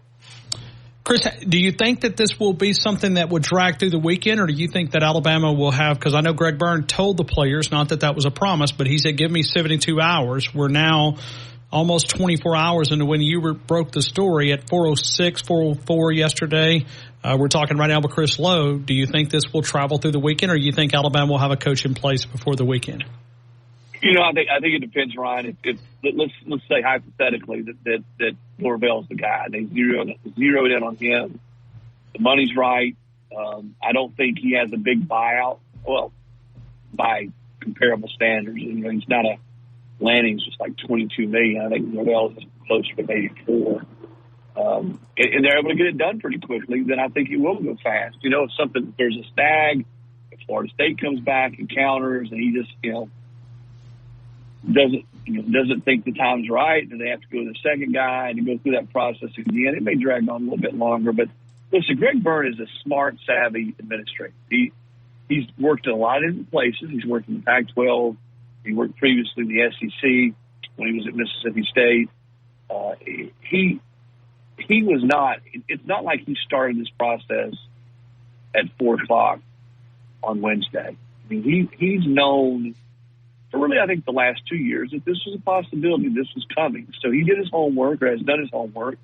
I think he had guys on his list that he wanted to talk to, and I'm sure that this year. So I think it's not like he's not starting from scratch, and he's had sort of his guys, and I think probably without question he's worked through that list. I mean, people ask me about Kirby Smart. I mean, listen, everyone's going to call Kirby Smart. Why would you not? And if you're Alabama, do you kick the tires? And I'm not saying they have or haven't, but why would you not at least make that call and see? I don't think Kirby's ever going to leave Georgia, his alma mater, for anywhere. But if you're Alabama, man, that's a job that resonates with a lot of people, even though the specter of going in and replacing Nick Saban is a pretty daunting one. The old saying, Ryan, is you never really want to be the guy that replaces the guy, but you want to be the guy that replaces the guy who replaces the guy. And that's one of those things that could chase some people away, but if you're made of the right stuff and you've got that competitive fire burning, you want to go in and see, hey, take my best shot at keeping Alabama right where it is and continue to play for championships. Mind you, what's a new world now in college football? 12 teams. You don't have to win the SEC title. You don't have to be one of the top 4 teams. And really, more times than not, except for last year and 17, the reality of 2 teams getting in the playoff was not very great. So you really had to be the top team, i.e. win the SEC title. Now, all of a sudden, you probably have to be one of the top 4 teams. And I'd say more times than not, 4 teams from the SEC will get in.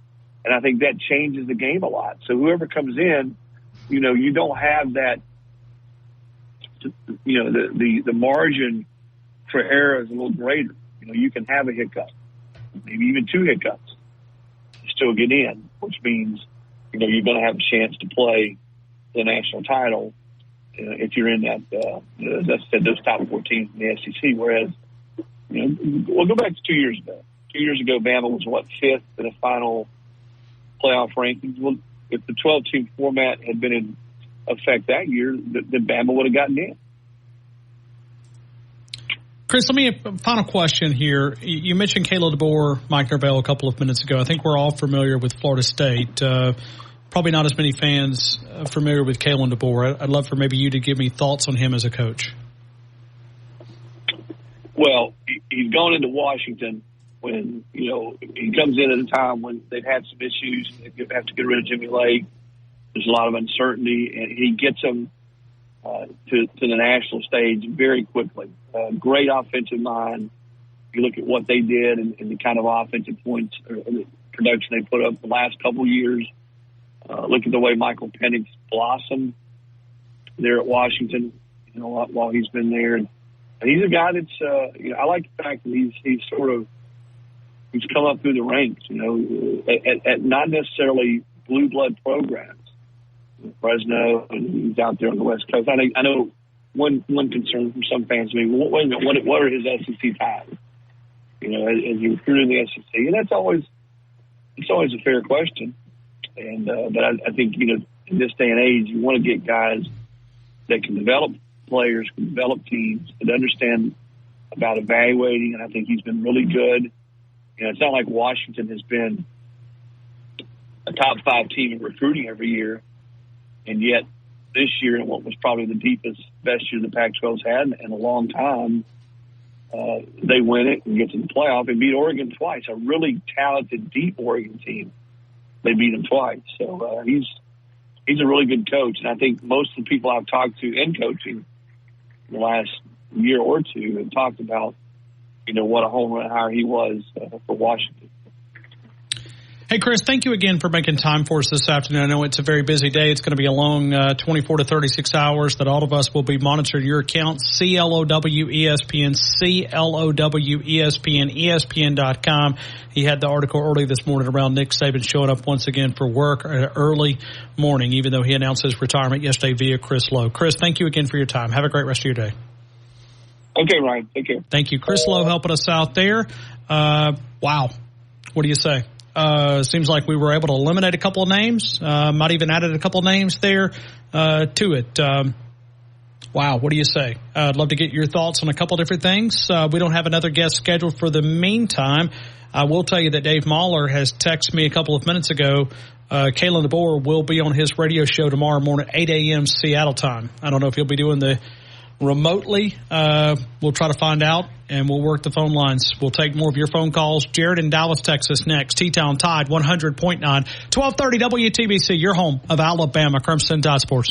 Rumsey Environmental, serving the sound of my voice with waste removal services, portable toilet services, construction debris removal containers customized to fit your job site. Maybe it's remodeling. Maybe it's the storage containers. We did this about a year ago, moved all of our furniture into a storage container, brought out the construction debris removal containers. They customized to fit your job site. When you talk about when you have to know it's being done right, that's the time to call Rumsey Environmental, 205-248-0002, 205-248-0002. Rumsey Environmental, a one-stop shop serving West Alabama for all of your waste removal needs. Tide 100.9 Tuscaloosa weather. Partly to mostly sunny and very pleasant this afternoon, the high 63. Increasingly cloudy tonight, the low 48. Tomorrow, cloudy and windy with showers and thunderstorms, mainly during the morning hours. Those storms could be strong to severe, the high 65. I'm James Spann on the ABC 3340 Weather Center on Tide 100.9. It's 65 degrees in Tuscaloosa. The best sports talk in the state. Tide 100.9 and streaming on the Tide 100.9 app.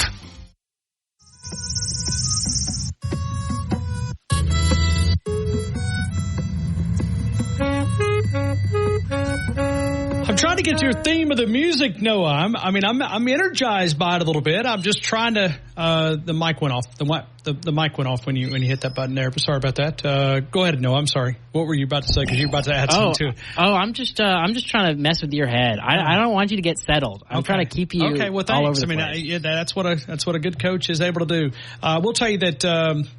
The Kalen DeBoer interview has been scheduled for 2 days. So if you want to add that to KJR out in Seattle, we're following a lot of that, and we're following it very, very closely. There is a lot of different things out there. We'd love to get your thoughts, and we'll continue taking wow.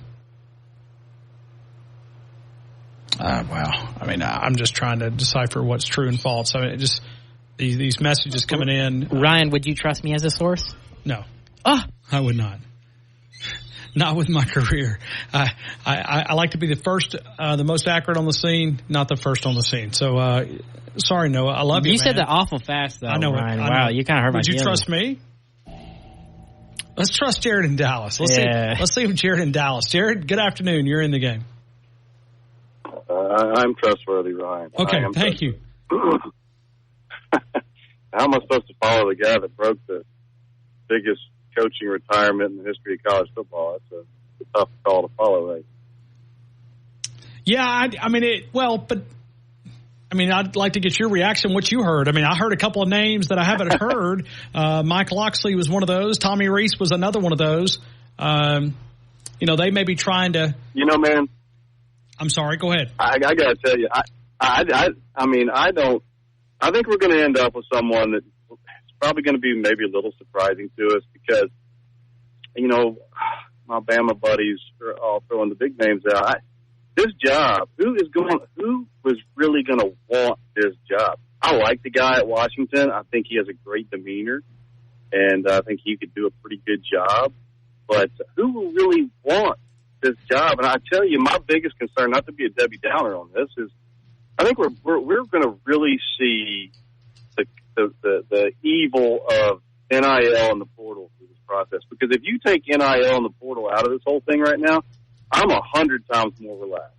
Because whoever's out there is getting the keys to a Ferrari. But with the portal and these kids having 30 days to jump, I mean, we will probably lose. I mean, what do you think? We'll probably lose 10 people. What do you think? 10 kids through this whole process? Well, I think I think that would probably be an underestimate, right? Now, also keep in mind, I think the deadline to hit the NFL draft window is also coming up. So if you're a player and you were thinking about coming back, does that change your mind? Yeah. Well, I think about like a kid like Jake Pope, who I really liked what I saw in the A game last year with him. Of course, that doesn't always mean he's kind of got a dog mentality, and he hits the portal. Well, hey, buddy, you might want to turn around and come on back because you might be a starting safety this year, you know, with what could happen. Now, it's worst case scenario I'm throwing out there, but that's the only thing that has me concerned is retaining these players because there is no telling what these kids are getting offered right now from other schools. I mean, you know it's already. I mean, what's his name? Earl Little. He goes in the portal one day and he's at FSU the next. You tell me there wasn't already conversation. Just announced a couple of seconds ago that he would be going to also Florida State. I mean, there's pandering going on. Yeah. I mean, there's tampering. Whatever word you want to use, it's happening right here. And I think absolutely. I mean, right these coaches. That's why you need ethics in coaching, and it's very limited right now. Yeah, no, I agree.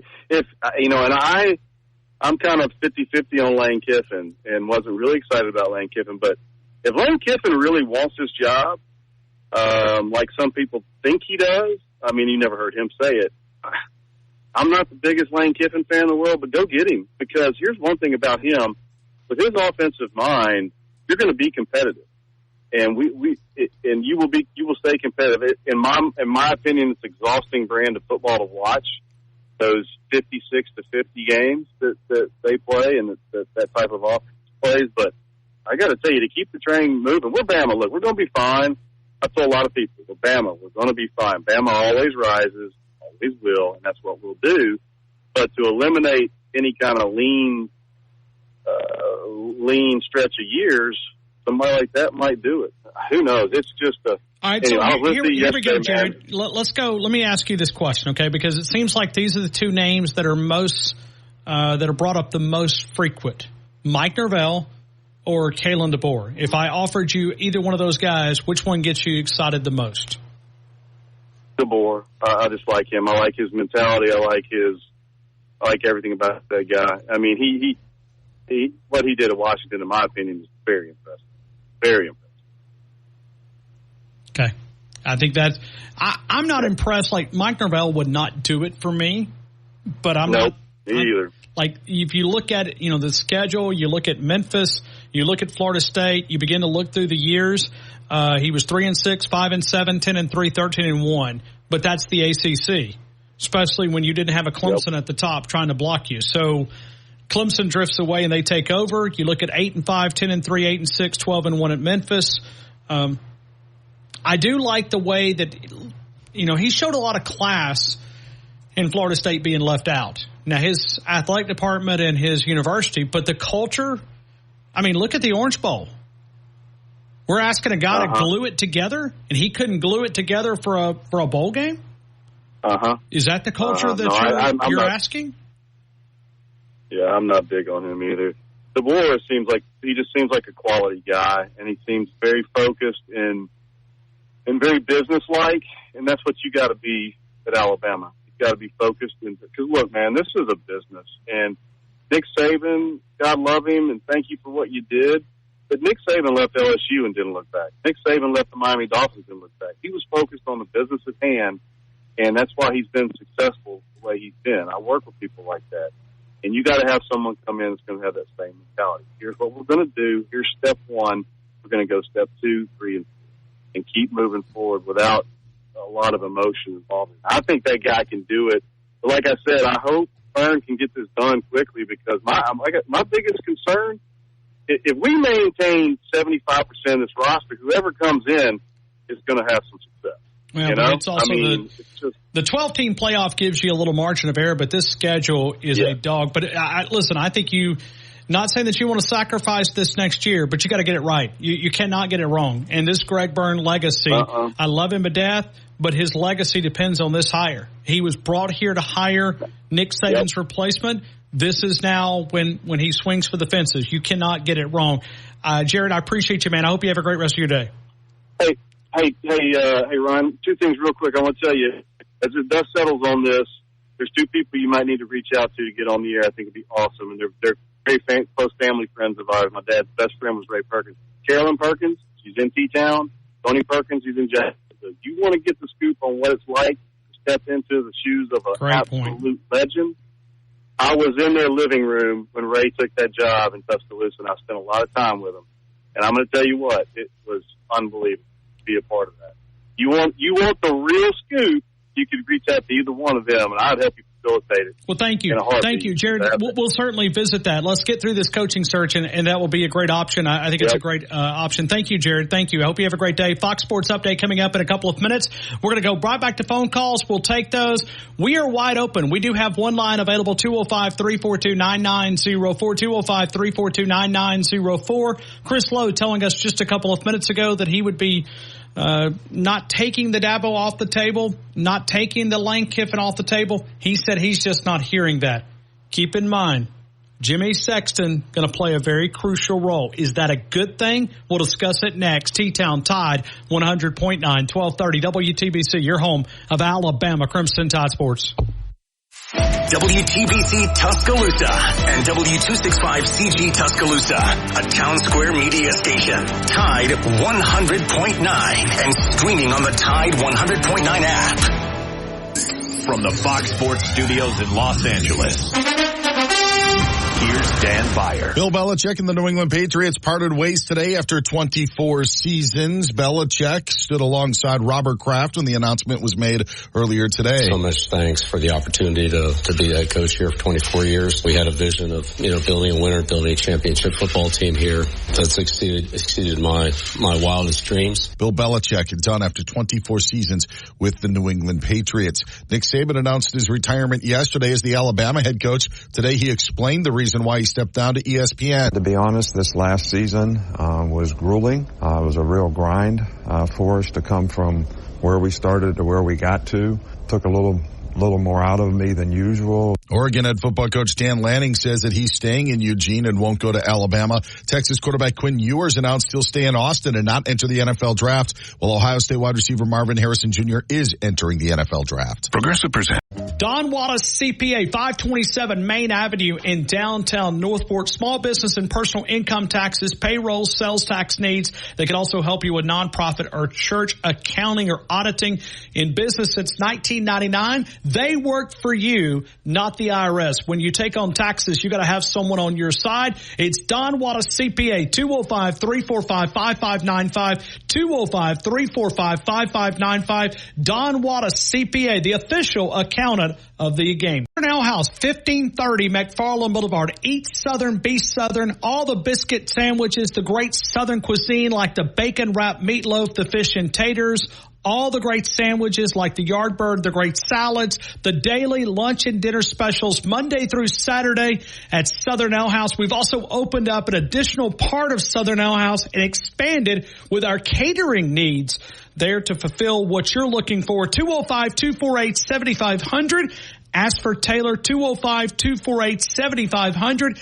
Catering from a small party to a large corporate event. Southern Ale House, 1530 McFarland Boulevard.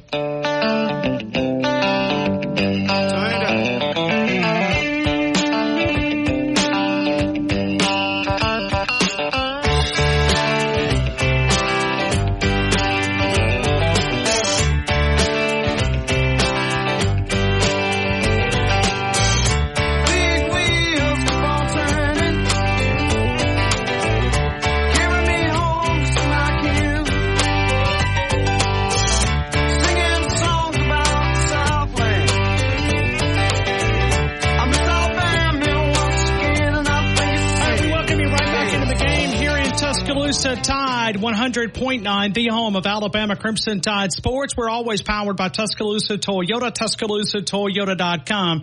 Can you imagine where we were at yesterday, 24 hours ago? This news that Nick Saban was retiring has broken. 24 hours into it. 24 hours into it. What's next for the University of Alabama? We are always powered by Tuscaloosa Toyota, TuscaloosaToyota.com, 3325 Skyland Boulevard, and online at TuscaloosaToyota.com. I've done a lot of interviews, got a lot of interviews scheduled tonight. We don't know exactly what time we'll leave here. We're scheduled at 6, but if anything breaks out, we're going to break in. We've got had Chris Lowe a couple of minutes ago. We took a couple of names off the table. We added a couple of more. Where does it seem like the most steam is coming? Kalen DeBoer is a name that has really grown in the last 2 hours since we went on the air. Mike Norvell is another guy that seems to be another option. I don't like that hire. I don't even like the possibility. Don't really think that I would be very excited about Mike Norvell. We have an app listener that also says, I hope this university learned their lesson and doesn't hire another coach named Mike. Please, not Mike Norvell. Great one, Noah. Chris Lowe is saying that he doesn't believe that this focus is currently on Lane Kiffin or Dabo. You've also got to back up, and you think about Jimmy Sexton, the role that he will play here. He's Nick Saban's also a strong relationship with the University of Alabama. When you've had this type of relationship for 17 years, when you think about Jimmy Sexton, would it be a Jimmy Sexton client? That will be one of those that we'll dive into it. Wow. Which direction will Alabama go? Let's take some phone calls, and we go 205-342-9904. Tommy Romulus. Tommy, good afternoon. You're in the game. Hey, Ron. How are you today? I'm trying to take a deep breath. I remind myself that I must breathe. Oxygen is the true fuel. I need some of that Blue Spring Living Water, Numa, which is the new oxygen revolutionary new beverage, BlueSpringLivingWater.com. I need the oxygen right in my body. Discover that living spring water. Man, that stuff is amazing. I've drank a lot more water from Blount County. 300 years from source to you messed up my flight plan. I ordered some Alaska crab from Seattle. And now everybody's going to be attacking that plane as it lands. That's right. Leave my king crabs alone, okay? Good grief, Ron Powell. I'm really upset with you. Messing up. As you should be. You should be absolutely mad. If I was you, I'd drive to Skyland Boulevard and absolutely just kick my butt. Well, you don't ever open the gate, so therefore that's I'll give you the code to the gate. I mean, if you're big enough to come back here. I've been back there twice. I've snuck in twice, brought donuts when Kim was leaving. Yeah. Okay, I got a bodyguard. I mean, Nick Saban's trooper, which is a super nice guy, by the way. He's guarding me. You can't touch me. You got to go through him to get to me. No. And if he can't handle it, I know the assistant police chief here in town. You better watch out for your employees or your helpers. Me and Noah's a tie. I'm going to give him some king crab, so you're done for. You sucker. You're dead meat to me. All right, let's get this. We was on the call yesterday when it broke. And I was listening to your call last night following the show. I was like, yes. Well, it's like this. I had a time to reflect. Now, fine. And some people say, well, it's never going to be like it is. I understand that. We never thought it was going to be like it was before Brian. But you know what? People say we have too high standards. No, you don't. You strive for excellence. You know you're not going to get there. We are imperfect creatures. We're going to fail, but it's always nice. Like I told you several weeks ago, it's now perfect to repeat what I said. Coach Saban and Miss Terry was life coaches. They gave. And like I told you yesterday, what do we say? And I'm going to say thank you again, and God bless you, Nick Saban and Miss Terry. And if I was going to talk to either one of them, I would talk to Miss Terry. You know why? She's been married to him over 50 years, and a wife of a football coach is not an easy life. And he loves to recruit. He didn't see all them special moments with his children. He was out there recruiting, building his program. when he was at LSU, Alabama, or Kent State, or whatever. You know, it takes a special person to do what they have done. And like, again, you cannot say thank you enough to them, even after the tournament. And I do want to make sure that I give proper credit to the celebration of Nick Saban. I've often said that maybe, you know, I've thought about ways that we could tell Nick Saban thank you. I've said rename 10th Avenue. It would not offend anybody, right? You wouldn't take somebody's name off 10th Avenue unless the letter 10 becomes offended and they have a protest. 10th Avenue cruising right into Bryant-Denny Stadium. Maybe it's Saban Field at Bryant-Denny Stadium. What way can we honor him? I would love to have these discussions. I just don't know if now is the time. You know what I mean? But I'll make another suggestion. Moody Music Building around there, the university need to buy another 5 or 10 acres around there. Get rid of a couple of them little old Where is banks. 5 to 10 acres? What? Where is 5 to 10 acres around the Moody Music? I think, or 2 or 3 blocks. There's the credit union, there's a bank around thing. And guess what? People, y'all need to think about this. We got to add the Saban Museum to the Bryant Museum to the conference center of the university.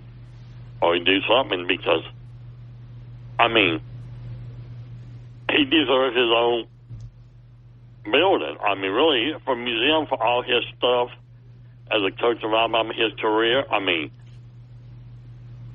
you put them two together, it's going to blow you away what this university have accomplished, Coach Bryant and Coach Saban. Like I tried to tell another show, I don't think they were too impressed with me. I'm like, I'm 62 years old, be 63 in March. Oh, you're old. I know I am. I still can whoop you, okay? Coca boy. All right. All right. I've seen 13 national championships. I have seen 2 of the greatest college coaches in the history of the game in my lifetime at my university. Everybody want to talk about how great Notre Dame is, how great Michigan, all this. I got to see 2 coaches. No other fan base in America have had 2 coaches that won 6 national championships at the same school. And Coach Stalin got one in between. I've seen 13 national championships with 3 different coaches. And we can go back another 50 years. When my father was alive, he got to see Wallace Wade. He won 3. And what the bald-headed guy on ESPN with glasses played basketball for Duke, I think he played basketball. Jay Billis? No, the other way. With glasses, bald-headed, looked like Lurch. Okay. Scott Van Pelt. Yeah, he made a cut. Look at them hillbillies when they introduce them. I'm like, we don't have professional sport. High school sports, high school football, and college football is big in this state. Sure. I don't ever want to see a professional team come because when I was growing up, we taught Alabama football like we do Tommy, now. I've only got a couple seconds here. I'm trying to. Go ahead. You know, I'm going to give you the last 30 seconds here. I just got to squeeze in as many as I possibly can. I know we got a lot to say, but I mean, growing up here was a great honor. I feel privileged that I was going to. Absolutely. I mean, I love this city. I love this town. I mean, this is who I am. When I type out a tweet and say, live in Tuscaloosa, I'm proud to type that word, Tuscaloosa. It is who we are. Tommy, I appreciate you, man. I hope you have a great rest of your day. All right, man. Talk to you later. Take care, buddy. Absolutely. Thank you. Tommy and Romulus, let's continue with more phone calls. We go to Brandon. Brandon, good afternoon. You're in the game. Afternoon, sir. So, had lunch with Drudy Armand today. Okay, very cool. Talked to him, and if Saban's going to hang around, and I hope he stays close to the program, I need him to be our NIL engine. You would almost think that would be a part of his responsibility, understanding that how NIL drives the current college football market. Yeah, I just need them to look at him and say, look, we need you to bring in the money. Be our figurehead, be whatever, meets and greets, still charge people out the butt to come see you and meet you. You get some of it, we get some of it. Help him keep cashing checks and cash them for us too. I still believe that he's got a tremendous amount of value for the organization, even no longer as the head coach. Well, can you imagine Nick Saban going out and asking for a donation? How would you turn him down for what he's meant to the university? And I think that may be the legacy that we just talked about a couple of seconds ago with Tommy.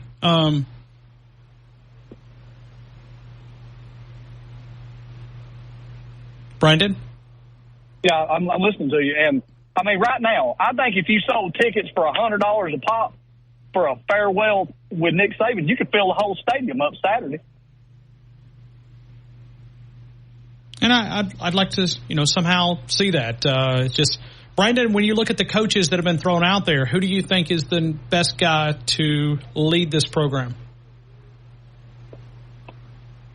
When I look at it, I'm kind of leaning Kalen DeBoer because of what he's going to bring with him. He's going to bring a really good offensive coordinator with him, and I like that he earned his way to where he is. There's no accident that he got to where he's at. He had to win to get there, and I like that. Maybe Norvell's good, maybe he's not good. I don't know. Can he hack it in this pressure cooker? But I believe DeBoer is confident enough in himself and what he's done to not cower to people. And I feel like if you're going to be Nick Saban's successor, you're going to have that strong backbone to not get run over. There we go. Brandon, what else would you like to add to the conversation? I listened to the Reese Davis interview today with Nick Saban, and he was talking about how much he had to do with the defense and how he had to do more than usual. And I can't help but think that maybe that got to him a little bit. And I'm wondering, if he was having to do that much more, then what was our defensive staff doing? Was it a Tosh LaPoy situation where he just had to step in and take it over? It seems that way. The more that we learn about it, it looks like that there was issues on that defensive staff, and I think that was the stress. But you think about this is deeper than just that. It was how many times Nick Saban was blocked from hiring this guy. How many times was he blocked? I mean, he tried to hire Bo Davis multiple times and was blocked by Greg Sankey multiple occasions. There's been others. We could go through a long list of consultants or analysts or whatever role. Nick Saban was fighting a lot of opposition. Well, Greg Sankey told Tom Abraham at SEC Media Days that he hadn't blocked any hires. Well, it's what he's going to say legality-wise. Fair enough? So he also said the same thing about Hugh Freeze, too. And I can tell you, Greg Sankey he blocked Nick Saban from hiring Hugh Freeze as well as a position coach and as a wide receiver coach. Well, I guess to me at that point, then, the heads of the school and the SEC need to go back and ask themselves, have we given one man too much power? Because after a man's penance, you ought to be able to hire whoever. And that just makes me think really badly of Greg Sankey, if that be true. If he's willing to lie to Tom Abraham's face and he's done this crap behind the scenes, I never could get anybody to conclusively say that he for sure done it. But Tom tried to go into it with him, and he was like, no, I never block anybody. I just tell them the implications of what would happen. So, yeah, I can kind of see getting frustrated with that. I can see Nick Saban being like, well, hell, if I can't hire who I want, I might as well go out the door. I'm not saying it was the only thing, but I think it was something that he's tried to hire multiple coaches. Brandon, I got to run, man. I'm up against this clock. Rome, Georgia, right, Brandon? Have a good day, sir. Thank you. Brandon in Rome, Georgia, helping us out there. We create the phone calls. We're going to come back. We'll take more of those coming up in just a couple of minutes. Jumbo, I see you. We're coming your way. Pee Wee in Grand Bay. That's the offensive line coach at the University of Alabama. Jared in Houston, Texas. Pat in Tuscaloosa. Taking phone calls. We're all the way until 6 o'clock. I do remind you about MedCenter Urgent Care Family Medicine. No appointment necessary. The super doctors who live and work in our area. MedCenterUrgentCare.com. We roll on next. More of this coaching search. What's next for the University of Alabama? 24 hours and 10 minutes into the process. We continue next. Tide 100.9, 1230 WTBC, your home of Alabama Crimson Tide Sports. Now, this hour's West Alabama real-time news update from the Tuscaloosa Thread Newsroom. Tuscaloosa Mayor Walt Maddox said the city can and must continue to grow and thrive even after the Wednesday retirement of Alabama football coach Nick Saban. In related news, Habitat for Humanity has confirmed Nick and Miss Terry will sponsor the construction of another home for a family in need to celebrate December's SEC championship. There's a slight risk of severe weather Friday, and a new drive-through Starbucks is coming soon to 15th Street. For the details on these stories and more, get connected at TuscaloosaThread.com. Get 24/7 local news coverage and sports updates when you download the free Tuscaloosa Thread app and sign up for twice daily email newsletters. Tuscaloosa traffic now from the Townsend Nissan Traffic Center. A very good Thursday afternoon to you. We're getting started with a problem. Found one on the Highway 43 southbound between Rose Boulevard and Charlie Shirley Road. We do have that fender bender. Traffic's a little slow, making your way around it. Otherwise, the construction zones, intermittent lane closures continue on McFarland Boulevard, both east and westbound lanes near Lurleen B. Wallace Boulevard. With your Tuscaloosa traffic now, I'm Tammy Thomas. Right there on University Boulevard, 205 University Boulevard. Call ahead orders 205-758-2455. We always like to say close enough that you can smell the championships. It used to be the fringe of the campus of the University of Alabama. Now the campus has built around them. When you're talking about a great sandwich like the Nukes Q sandwich or maybe a great salad, that macaroni and cheese is outstanding. The bowl of soup, a cup of soup, as we lower temps here in West Alabama, you can parlay those and you can pick a pair. Maybe it's a California-style pizza. Maybe it's the great chicken salad, the pimento cheese. Catering from a small office party to a larger corporate event. Nukes Eatery, 205 University Boulevard, close enough that you can smell the championships. Go see Joel Bromfield and all the friendly folks at Nukes on University Boulevard. Are you ready? 100.9 Tuscaloosa weather. Partly to mostly sunny and very pleasant this afternoon, the high 63. Increasingly cloudy tonight, the low 48. Tomorrow, cloudy and windy with showers and thunderstorms, mainly during the morning hours. Those storms could be strong to severe, the high 65. I'm James Spann on the ABC 3340 Weather Center on Tide 100.9. It's 65 degrees in Tuscaloosa. You're listening to the best sports talk show, breaking down the Crimson Tide, the game with Ryan Fowler on your home for Alabama sports. Tide 100.9 and streaming on the Tide 100.9 app.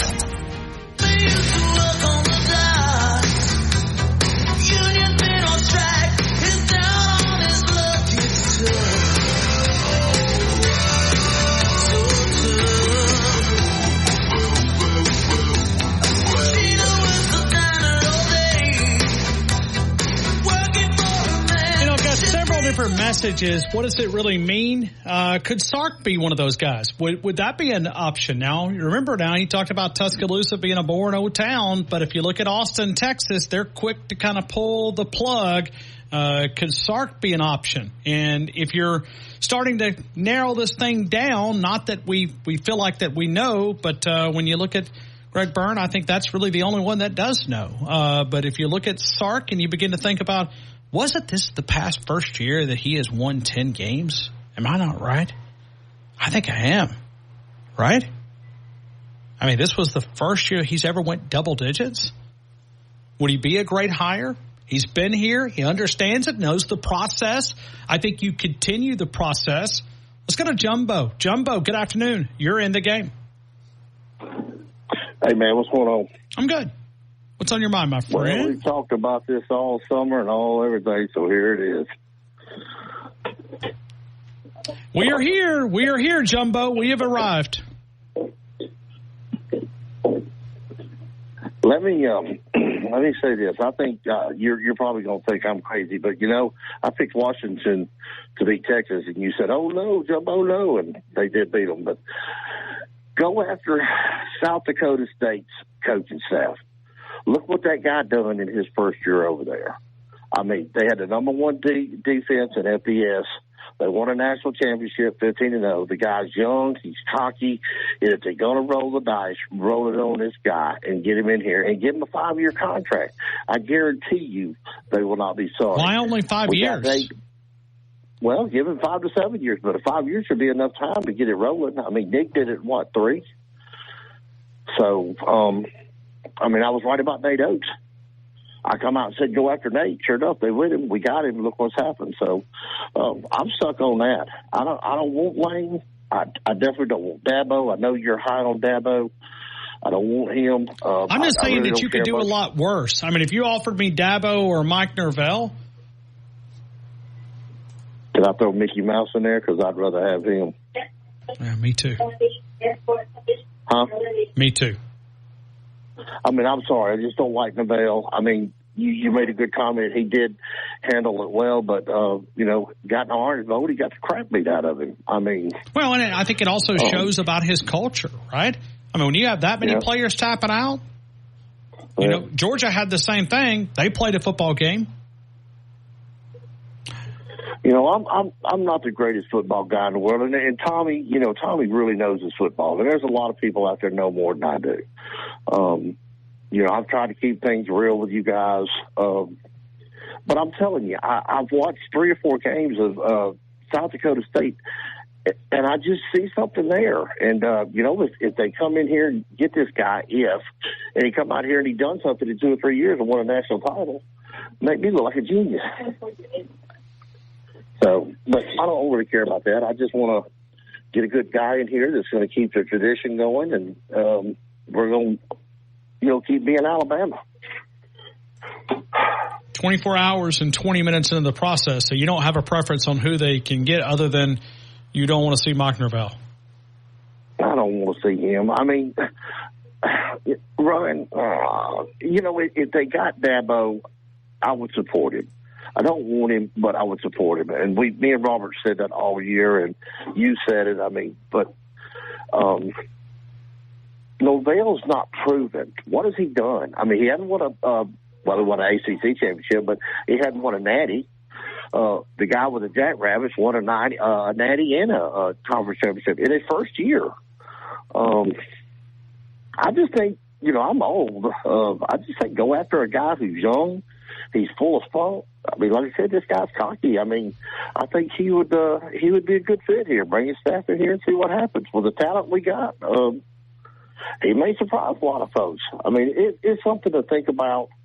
But if I had to roll the dice, and I don't have to roll it, I know that I would go with that guy. That would be my pick. Okay. Well, Jumbo, I don't think it would be a bad. I don't know how much of a home run it would be, but I will say that they're concerned in Seattle. I've got multiple. Now you're talking Seattle, Washington. Are you talking the University of Washington? University of Washington. Caleb I thought you might have been talking Seattle Seahawks. Oh, no, Pete Carroll was there. He stepped down or retired or whatever word you want to use. I think he's going to move into an advisor role or general manager. Not general manager, but some kind of position role. But what else you want to add, Jumbo? I don't know what else there is to add. I will say this. Thank you, Coach.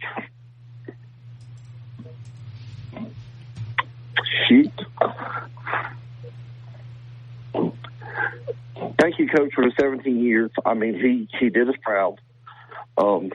What he's done for this state, what he's done for this town, the university, Nick's kids, all that. I mean, you got to compliment the guy.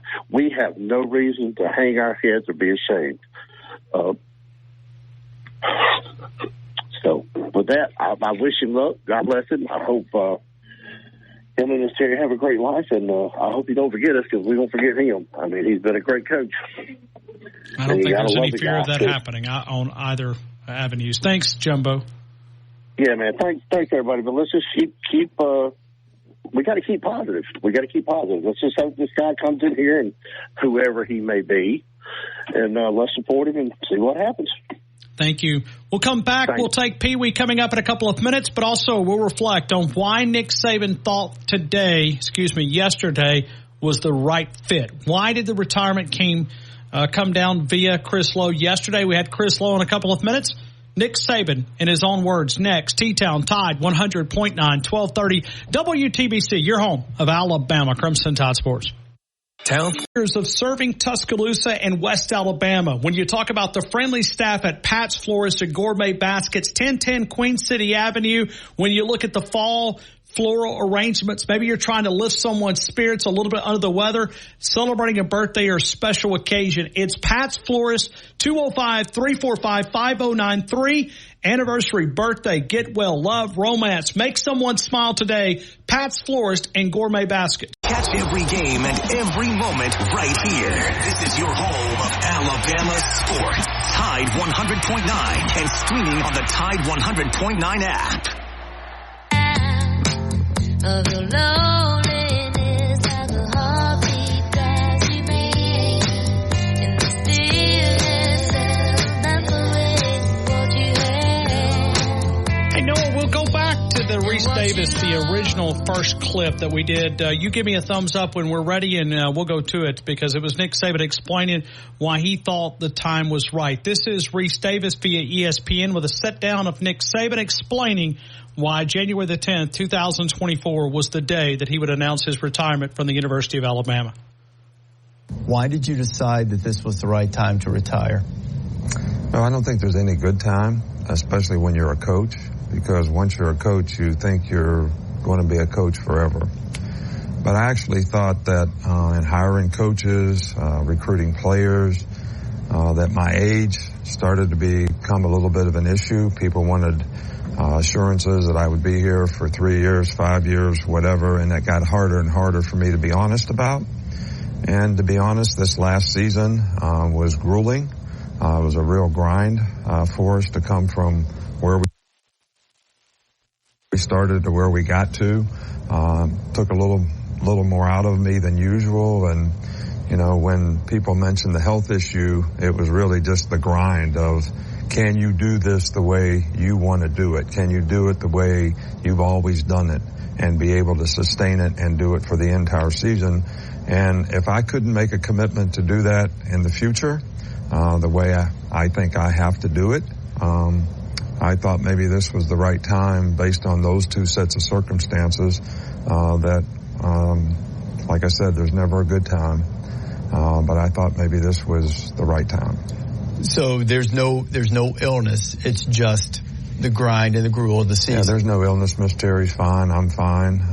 But it was can you sustain the season? You know, from just a mental grind standpoint.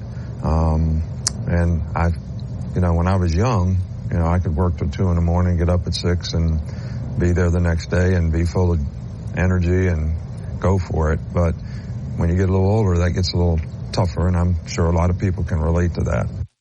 72 years of age, 72 currently, will be 73 in October.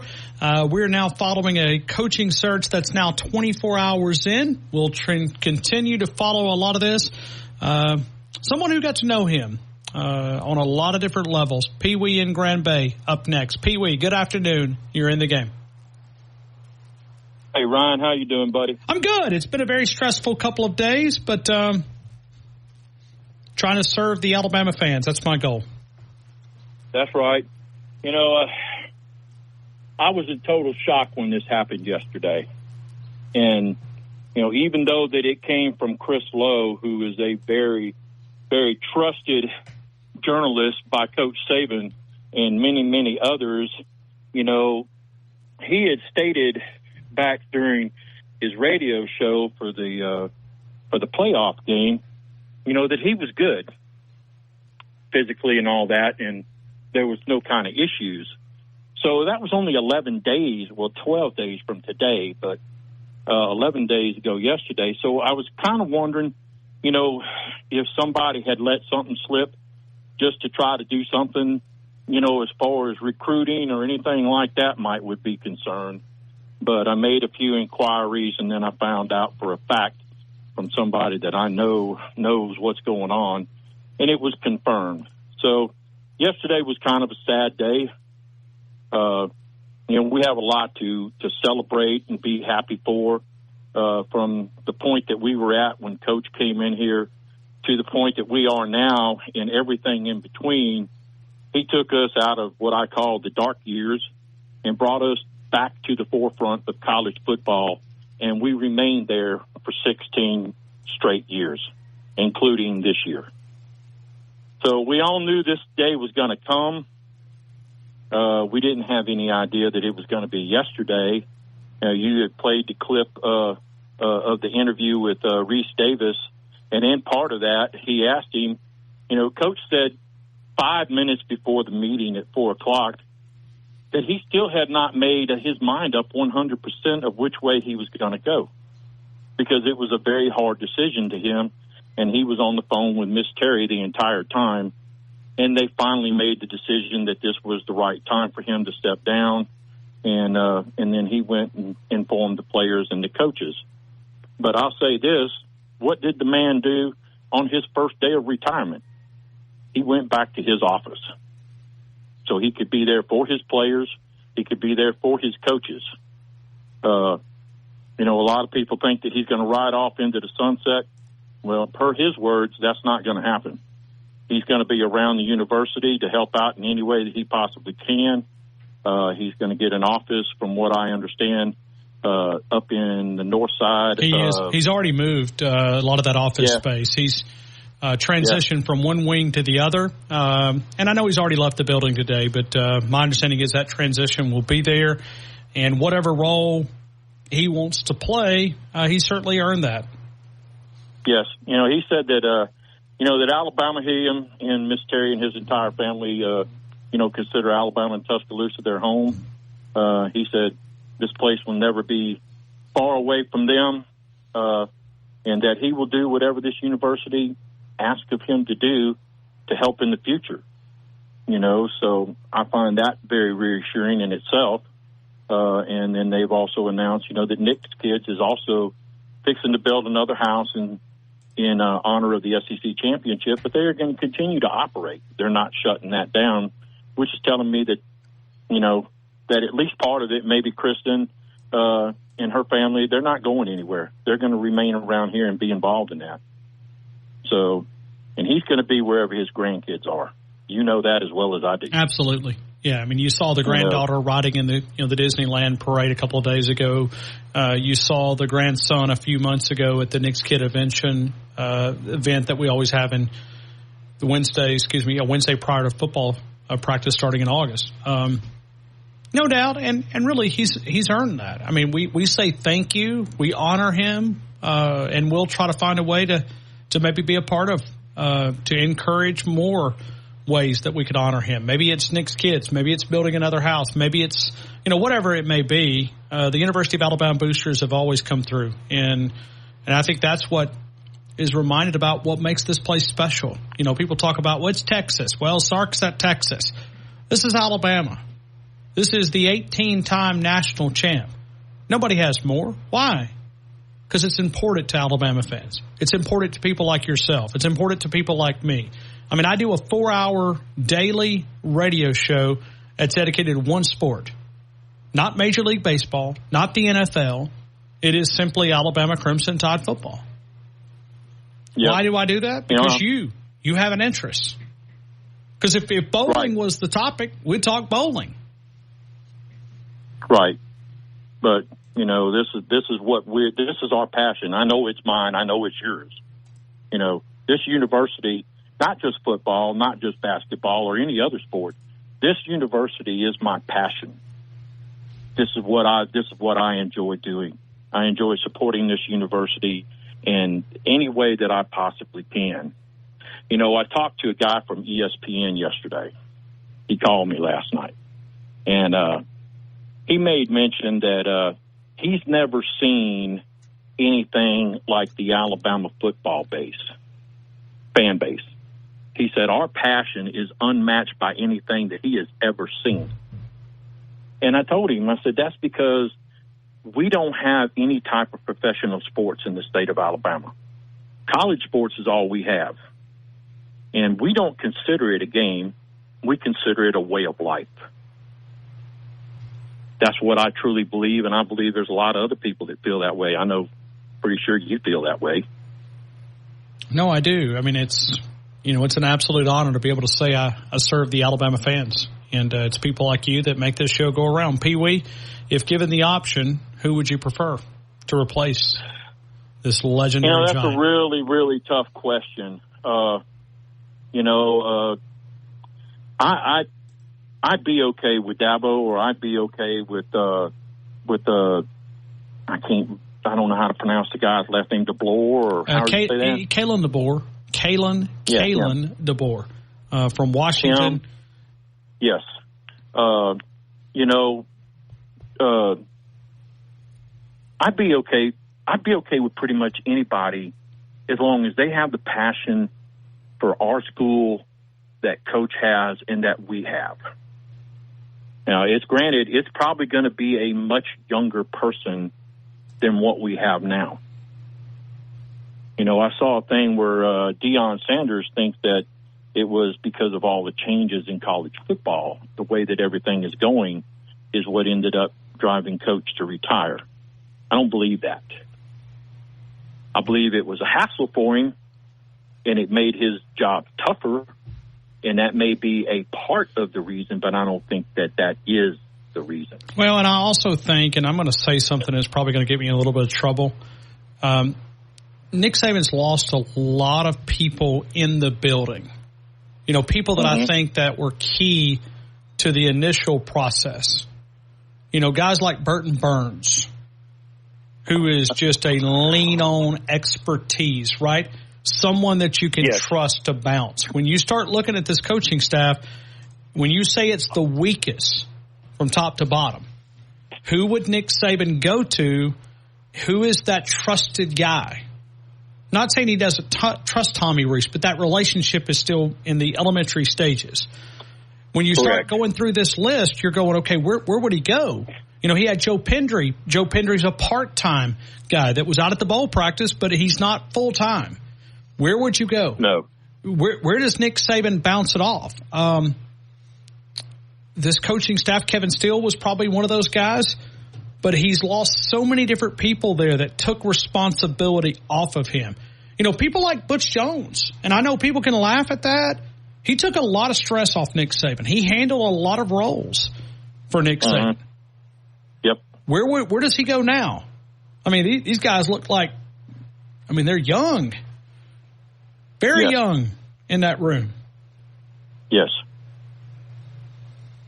So, like I said, I look at it, that he may try to get somebody that's defensive-minded like himself. But, I would not be upset if Lane Kiffin came.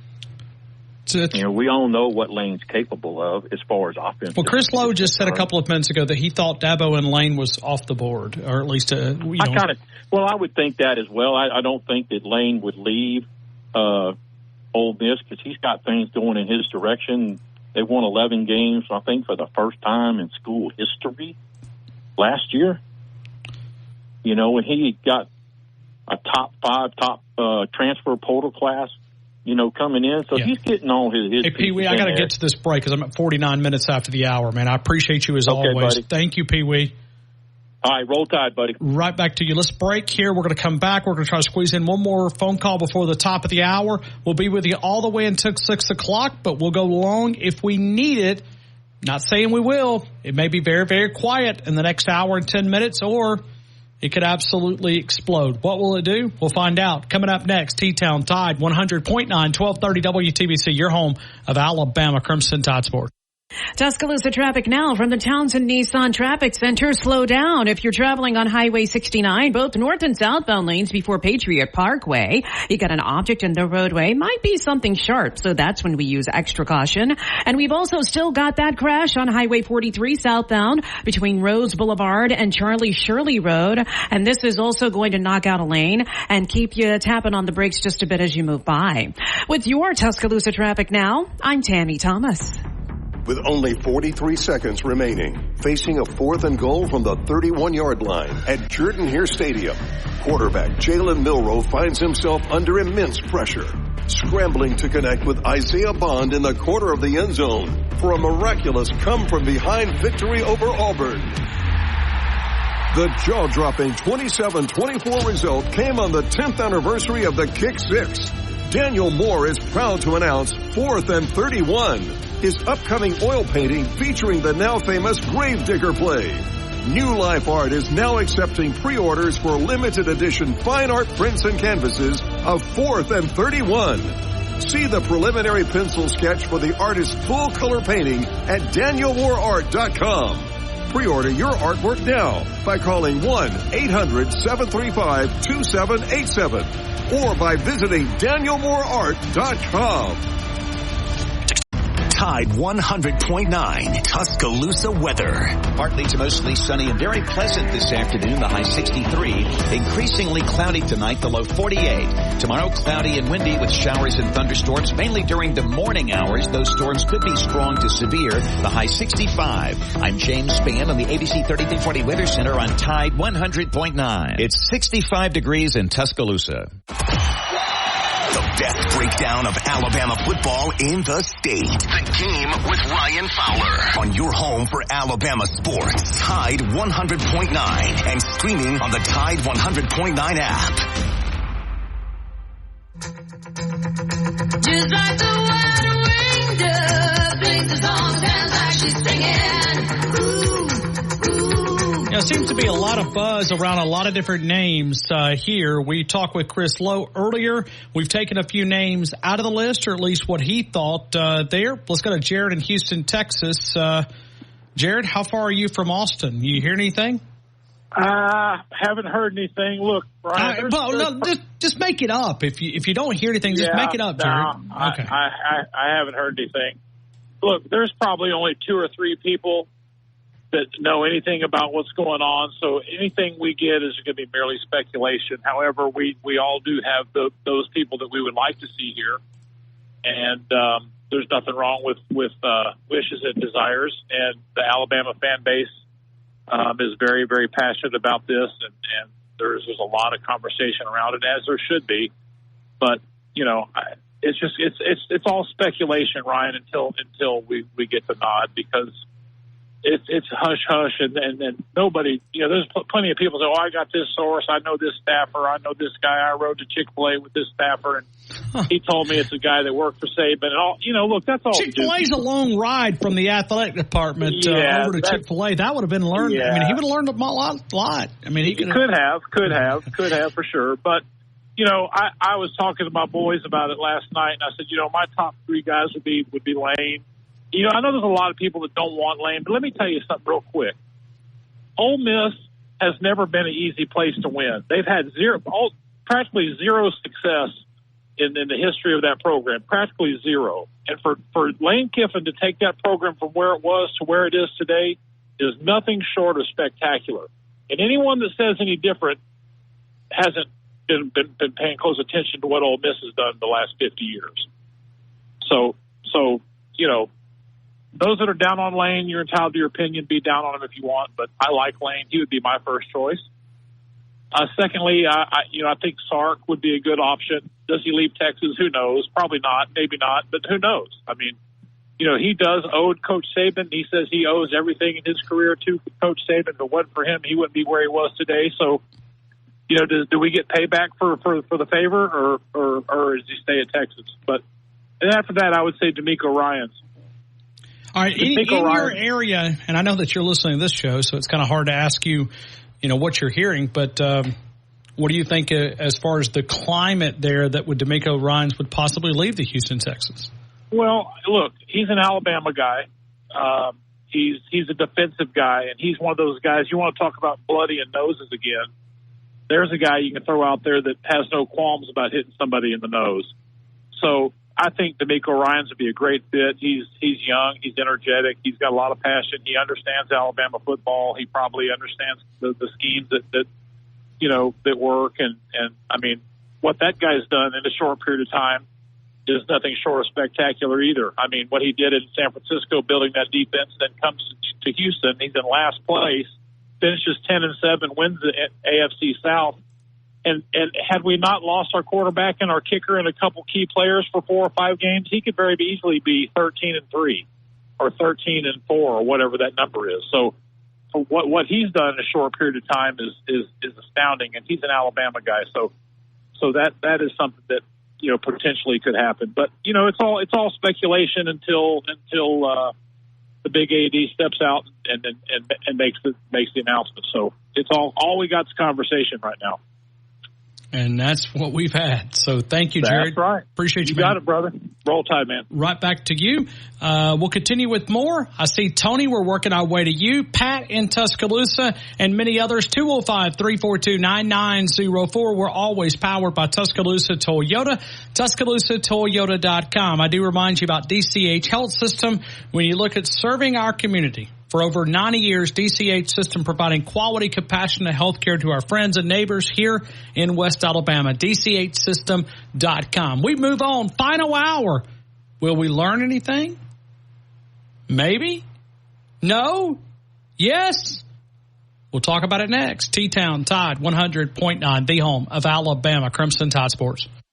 Tuscaloosa traffic now from the Townsend Nissan Traffic Center. Slow down if you're traveling on Highway 69, both north and southbound lanes before Patriot Parkway. You got an object in the roadway. Might be something sharp, so that's when we use extra caution. And we've also still got that crash on Highway 43 southbound between Rose Boulevard and Charlie Shirley Road. And this is also going to knock out a lane and keep you tapping on the brakes just a bit as you move by. With your Tuscaloosa traffic now, I'm Tammy Thomas. TBC Tuscaloosa and W265CG Tuscaloosa, a Town Square media station. Tide 100.9 and streaming on the Tide 100.9 app. From the Fox Sports Studios in Los Angeles, here's Dan Beyer. Patriots head coach Bill Belichick parted ways with the team today after 24 seasons as he and owner Robert Kraft called it a mutual parting of ways. The amount of success that we were able to achieve together. Very proud of that, and I always have those great memories. I'll carry with those with me the rest of my life. As for Kraft's view on the matter, Coach Belichick will forever be celebrated as a legendary sports icon here in New England, which makes this decision so hard. Former Alabama head coach Nick Saban spoke with ESPN today on why he decided to retire yesterday. To be honest, this last season was grueling. It was a real grind for us to come from where we started to where we got to. Took a little more out of me than usual. Texas quarterback Quinn Ewers will return to Austin next season. Ohio State wide receiver Marvin Harrison Jr. entering the NFL draft.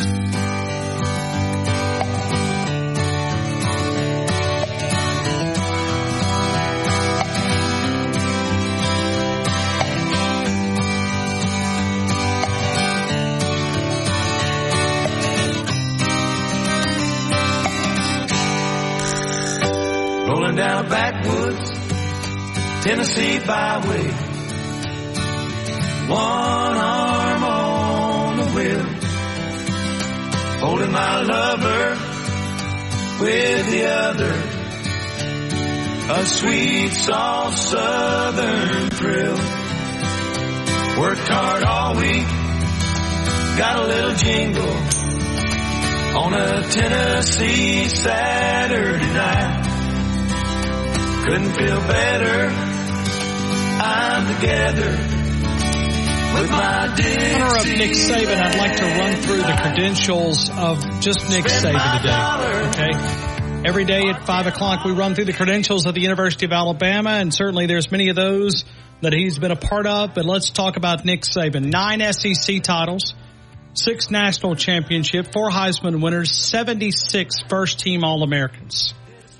47 of those consensus or unanimous, 123 draft picks, 44 of those in the first round. When you think about Nick Saban walking out as the greatest football coach to ever walk the sidelines, on a day yesterday where Pete Carroll pushed out in Seattle, Bill Belichick today, Nick Saban yesterday at 4:06, the official time, coming down from Chris Lowe, announcing to his team at 4 o'clock that he would be retiring from the University of Alabama. Today he showed up for work as what you would expect, right? Nick Saban never slows down. When we look at the University of Alabama, what makes this place so special? A lot of things to talk about, a lot of things to discuss. We'll take your phone calls. We'd love to get you jumped into the game. 205-342-9904. We are always powered by Tuscaloosa Toyota. TuscaloosaToyota.com, 3325 Skyland Boulevard, and online at TuscaloosaToyota.com. The 2024s arrived a couple of months ago, but the inventory there, the most they've had in over 2.5 years, whether we're talking about the Camry, the Corolla, the RAV4, the Highlander, the Tundra, the Tacoma, and more arriving daily. David DeSantis and Tuscaloosa Toyota. We'll be with you until 6 o'clock. We have always got the flexibility when you think about following this show. If just like we did last night, if something breaks out, we've been all over the place today. We started with Rodney Orr. We started with Brett McMurphy. We had Rodney Orr. We had Chris Lowe a couple of minutes ago. He took Lane Kiffin and Dabo off the table, but as he said, you know how these coaching searches go. Could you find a yes? Could you find a no? Would that lead back to some of those there? You almost feel like in your back pocket, you've probably got the Dabo comment in your mind, right? It's almost like a security blanket. If you can't get anybody to say yes, then Dabo might be the backup option. When you think about, you could probably do a lot worse. Seems like the search is also narrowed around a couple different names. Sark name has really come on in the last couple of hours out at Austin. Mike Norvell, Florida State. Kalen DeBoer, not Carl. Kalen DeBoer at Washington. I will tell you that the folks out in Seattle are like a nervous wreck. If they're nervous, what could that add to our conversation? Let's go to Tony in Tuscaloosa. Tony, good afternoon. You're in the game. Roll Tide. How you feeling, man? I'm feeling a little better. You sound good. I'm feeling better. Yeah, you sound good. You sound good. Yeah? Yeah, you really do. You really, the pharmacy in Midtown, I mean, that's what gets you to feeling better. I mean, that's who those guys are. They get me to feeling better, and when you need antidepressant, he's fully stocked right now. Okay. Are they doing like an Alabama discount? Yes. Come in. You just say, I love Nick Saban. You get a certain percentage off. Okay. Well, that would be the code word Saban. Code word Saban, yeah. The pharmacy at Midtown. Now, look, if you want to work quick through this, we can, because I know you got people holding and waiting. But there's a couple of things. First off, I'll go this route. Okay. A really good friend of mine, a year or two ago, who is as connected. And but by the way, dude, does anyone have a lineup that compares to your lineup when it comes to being able to get people on this show? It's a longevity thing. It's just. I'm just saying, it's unbelievable the access you have to the top people. To the absolute top people. Well, thank you for saying that. I mean, I do work. It's true. This isn't an ESPN show. This isn't a Fox show. This is what is the name of the something? What's the name of the? What is the name of this show? Noah, the game. The ownership. Oh, Town Square Media. Town Square Media. Town Square Media. Look. Town Square Media doesn't throw it out on the table and everyone step back. But Ryan Fowler's guest list. It's as if you worked at ESPN or Fox. I mean, I'm serious. It's unbelievable, and you're doing a magnificent job with everything you're doing. I'm not finished sucking up, by the way. Like I said, I had a really good friend of mine. I consider a good friend of mine. Tell me a story a year or two ago, and this person is as connected as anyone that I know. To the university and within the media and all that. I'm sure you know who this person is. And they told me a story that is very relevant right now, that they and others feared that when it came time for Alabama to find a new head coach, that Sexton would not be an ally. Now, Sexton is going to make money on this either way. And I have zero belief that the guy at Washington is coming here. Zero. Because anything that's being promoted right now, any media person who's telling you, oh, I'm hearing this, I'm hearing that, it's not coming from Greg Byrne. Well, and really my source with Kalen DeBoer is out in Seattle that they can't get any type of response from him. And they have a contractual relationship, and they're not even getting feedback. So go ahead. Go ahead. Go ahead. Go ahead. He was just saying that, I talked to Dave Mahler, which is Softy. Sure. And, said, listen, you're going to love the guy if he comes to Tuscaloosa. He is literally his own man as far as doing interviews. Now, that would change in Tuscaloosa. I mean, Seattle and Tuscaloosa is a big different man. But he said, literally, back and forth, and he said, literally, it went dry. Now, that could be his agent saying, don't respond to another text message. I'm going to get you a ton of money. We got to create unbelievable pressure. Sure. And unbelievable fear. It's like Alexander Shannara working on a settlement. We've got to scare the living daylights out of these people to give them the pay through the nose. I don't believe Greg Byrne is putting that out there. I don't believe that. Well, I think his quote tells us that. Fair? That's right. I think, and this will drive you crazy because you go through the DTs. I'm going to suggest to everyone out there, turn the media off except for the game. Turn X off, turn it all off, because it's all lies. No one knows anything. No one knows anything about what's going on right now. In any type of coaching, I think I heard this guy and that guy, is coming. That's all Sexton trying to get his people more money, or agents trying to get people more money. How many reputable people in the media last night said that Dan Lanning was in Tuscaloosa? Oh, tons. Isn't that all you need to know? Isn't that all you need to know? And it was kind of like, if you go back, A.J. McCarron said, come on, guys. I mean, let's not be foolish. I mean, how did he say it? I mean, he said, this guy was going to fit in here. And I think you could also say the same thing about Kalen DeBoer.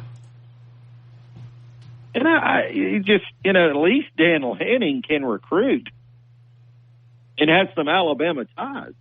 But this is the thing about Sexton. My friend who told me this explained to me that, imagine this: you're a UT Vol. You love UT. You've always been loved by the people of Tennessee. And you brought their arch rival, Nick Saban. And Nick Saban has wiped the floor with that university the entire time. It's payback. 16 out of 17 years. It's payback, right? It's time to muddy the water. See, an agent doesn't just sign you up.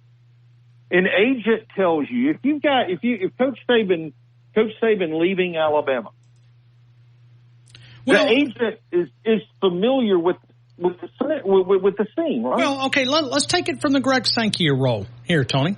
Okay. Let's look at Jimmy Sexton. He represents a ton of different people. I mean, ton of different people. Does he benefit from one super giant getting all these other coaches fired? No, he benefits. It's like Greg Sankey.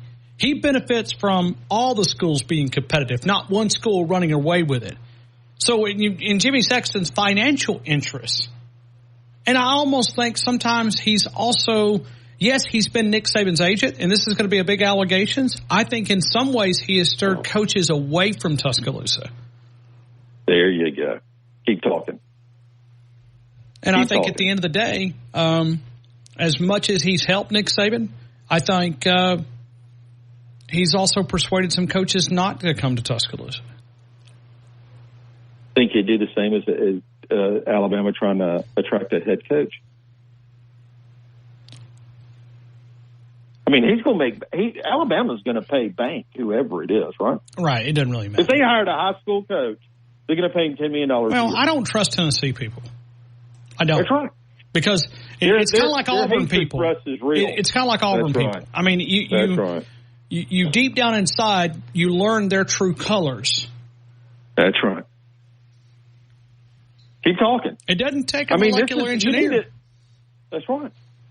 That's right. I think we've got to overcome Sexton in this hire. And I think that's why Greg Byrne told you he's taking it over, not to listen to anyone until he tells us who it is. Now, the next part I want to get into this. Okay. Do you believe if you're a big-time coach and you're wanting to take, and you're thinking about, hey, first off, why would you take the Alabama job? Right? How do you follow that? You know? That's like a band coming up and say, okay, you're going to follow Led Zeppelin. Really? You know, a comedian, you're going to follow Dave Chappelle. Really? You know, you don't ever want that spot because you can never measure up. Now, so in the caveat that Nick Saban isn't leaving. That is not a plus unless it's someone that he knows or someone that is mature enough to understand that Nick Saban can help smooth the waves in bringing you in here. Because him staying here, I'm just telling you right now, someone outside of this or someone out of that, would you want, I mean, who's the greatest talk show host of all time? Sports talk show host of all time? Oh, wow. Just off the top of your head. If you had to, you know, who do you know, someone that got there that you've never met or that you've rarely met, that's very intimidating, that is just about it. Would you want to follow them and the guy say, oh, yeah, and I'm going to stick around? Yeah. Even though you have your format. Yeah, but I'm going to sit in the studio, style. And I'm going to sit in the studio with you as you do your 4-hour show. No, it would be very intimidating. Very. It'd run you off. I mean, it would. I mean, this is a very potentially toxic thing, even though I don't think Saban would be toxic. I'm just saying, if I was a big-time coach, A, I wouldn't want the job. B, I wouldn't want the job with Saban being in the building. You know? Everyone's going to second guess. Everyone's going to go through it. I just think it opens it up for maybe someone who isn't an established college head coach. All right, and Tony, I got to get to this break coming up here in a couple minutes. I know. Squeeze in I had here. longer than I thought. If you had your preference, though, where would you go? I mean, you and I butted heads many times on this. Oh, I know. You're a Lane Kiffin guy. And I think you could do a lot worse than Lane Kiffin. Well, I'm going to tell you right now, I think the odds are right now he's going to fall into the job. Because Coach Saban being here would not run Kiffin off. It'd be like coaching rehab again. Even though I don't think they like each other. I really don't. I really don't. But if it were me, and this is going to kill my credibility, this is going to be awful. This is going to go over like a lead balloon, whatever going there. I mean, I'm telling you right now, I know everyone's going to say, I'm never listening to Tony again. He didn't know what he's talking about. He's stark raving mad or whatever going through. If I were willing to hire Lane Kiffin, who is morally bankrupt, I mean, the guy's almost 50 years old and he's got a 26-year-old girlfriend. I mean, think about that.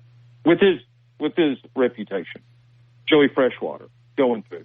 If morality didn't matter to me, and we were just going to shatter everything that Nick Saban had established here as not only being the winningest coach, but being just the epitome of ethics and morals, if that did not matter, there's a coach out there that I would say is number 2 to Nick Saban in current college football coaches. Do you know who that is? Number 2 would be Kirby Smart. No. Dabo? No. This guy's got more. Maybe I'm just having a brain fart. Help me. Urban Meyer.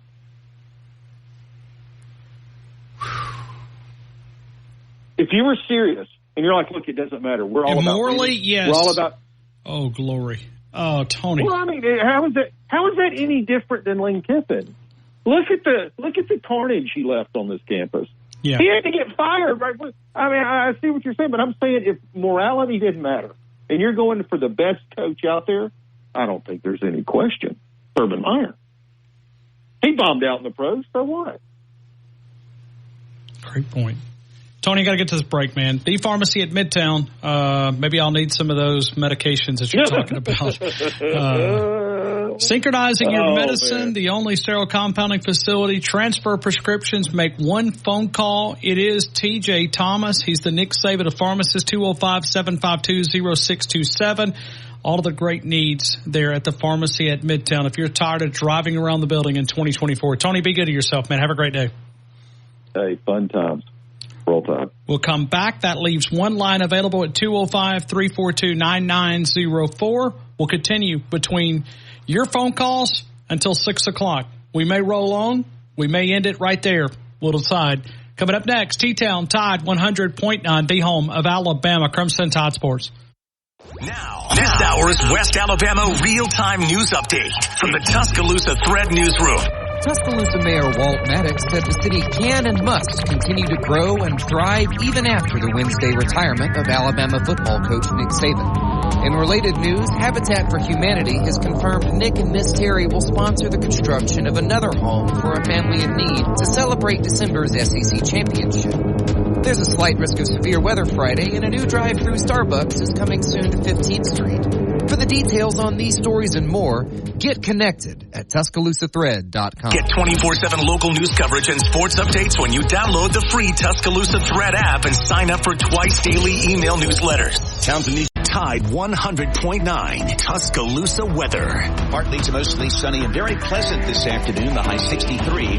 Increasingly cloudy tonight. The low 48. Tomorrow cloudy and windy with showers and thunderstorms mainly during the morning hours. Those storms could be strong to severe. The high 65. I'm James Spann on the ABC 3340 Weather Center on Tide 100.9. It's 64 degrees in Tuscaloosa.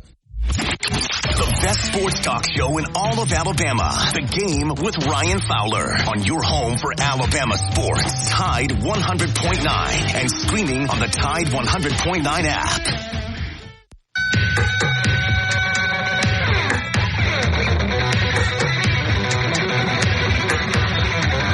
And I do remind you, wow, the Wharf looking for a new pair of boots. I'm looking for one. I mean, I know this is going to sound crazy. Been pacing. But, I actually packed clothes to come in today because I didn't know when the announcement would come down. No, you didn't. Yeah, I did too.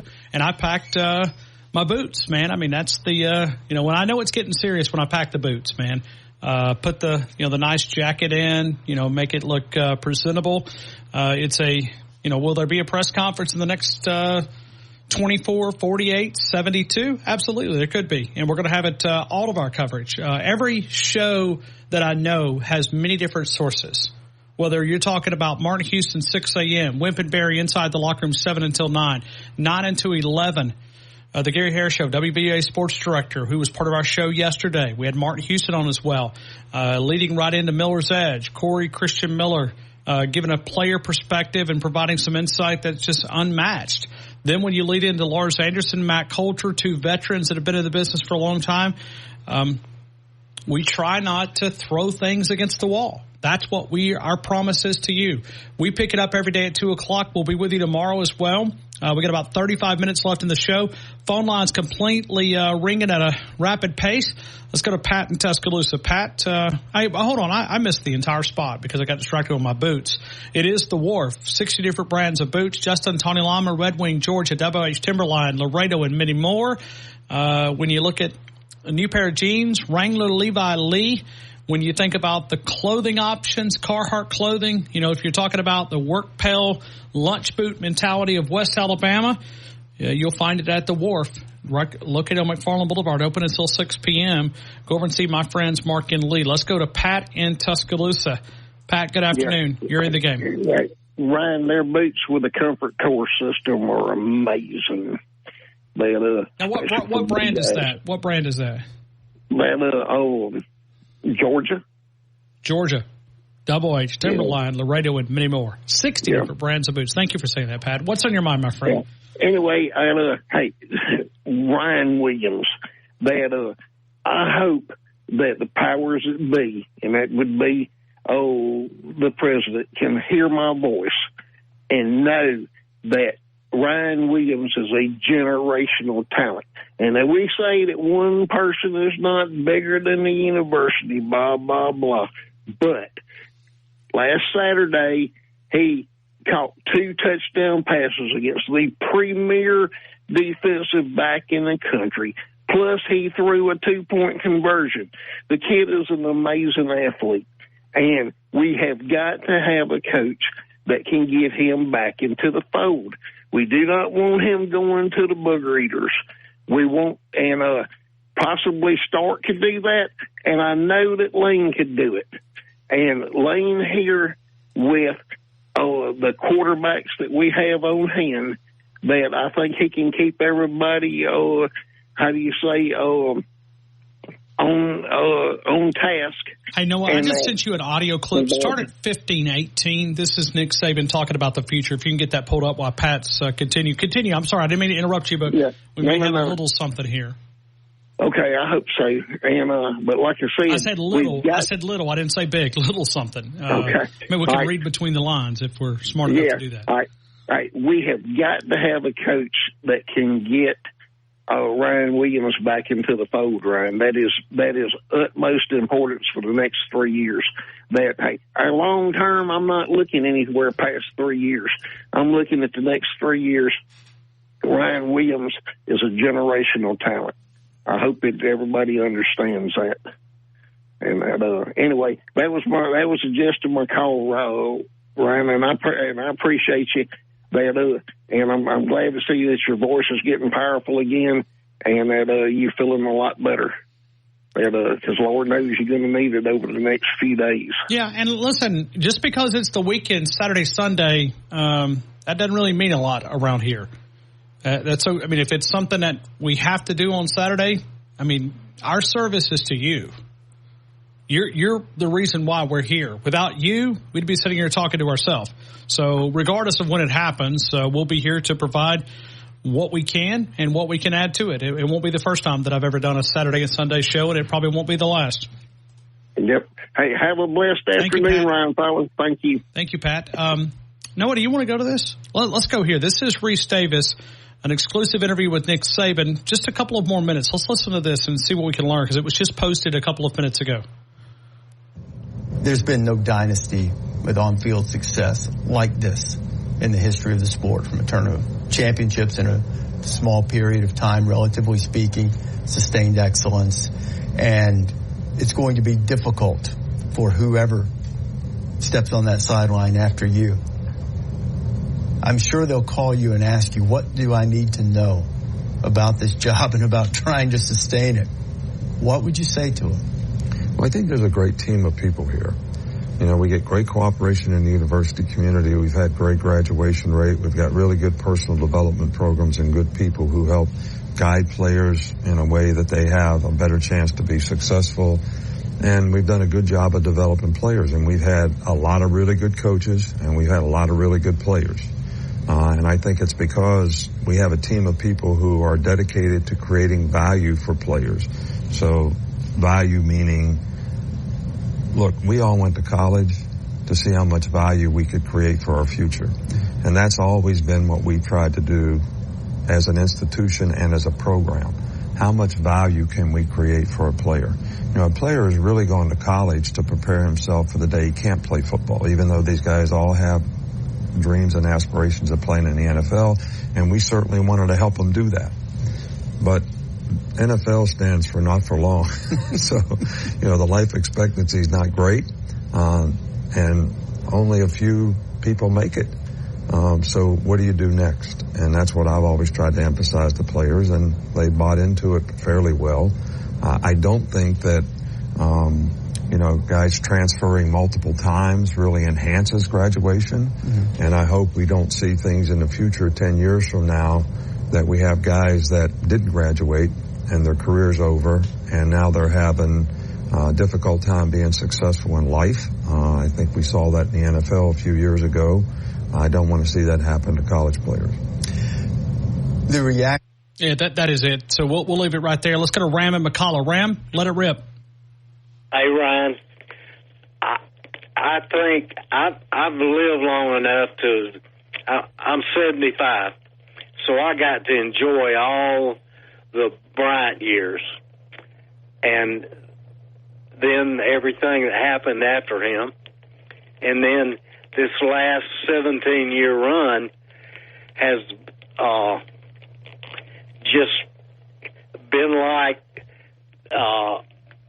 it was with Coach Bryant. And I knew it was going to end, but when I found out he was retiring yesterday, I was driving, and my arms and hands went numb on the steering wheel when you announced that. I was listening to you.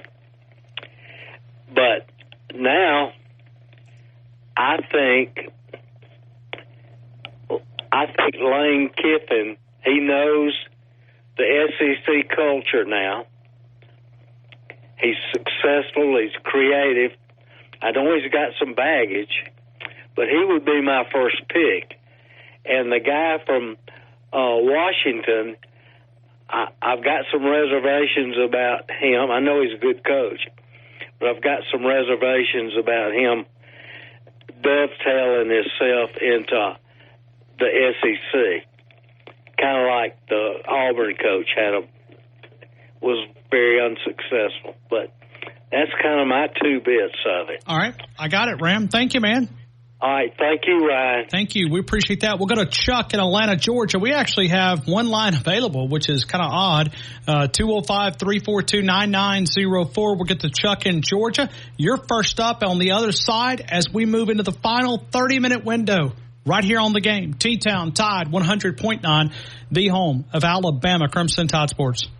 Tuscaloosa traffic now from the Townsend Nissan Traffic Center. Gone and green on Highway 43 southbound between Rose Boulevard and Charlie Shirley Road. It's a wrap for that earlier accident, keyword earlier. But we are still dealing with some kind of obstruction in the roadway. It's an object on Highway 69. It's going to affect your travels in both the north and southbound lanes or at Patriot Parkway. And so that is going to, of course, cause a tap on the brakes.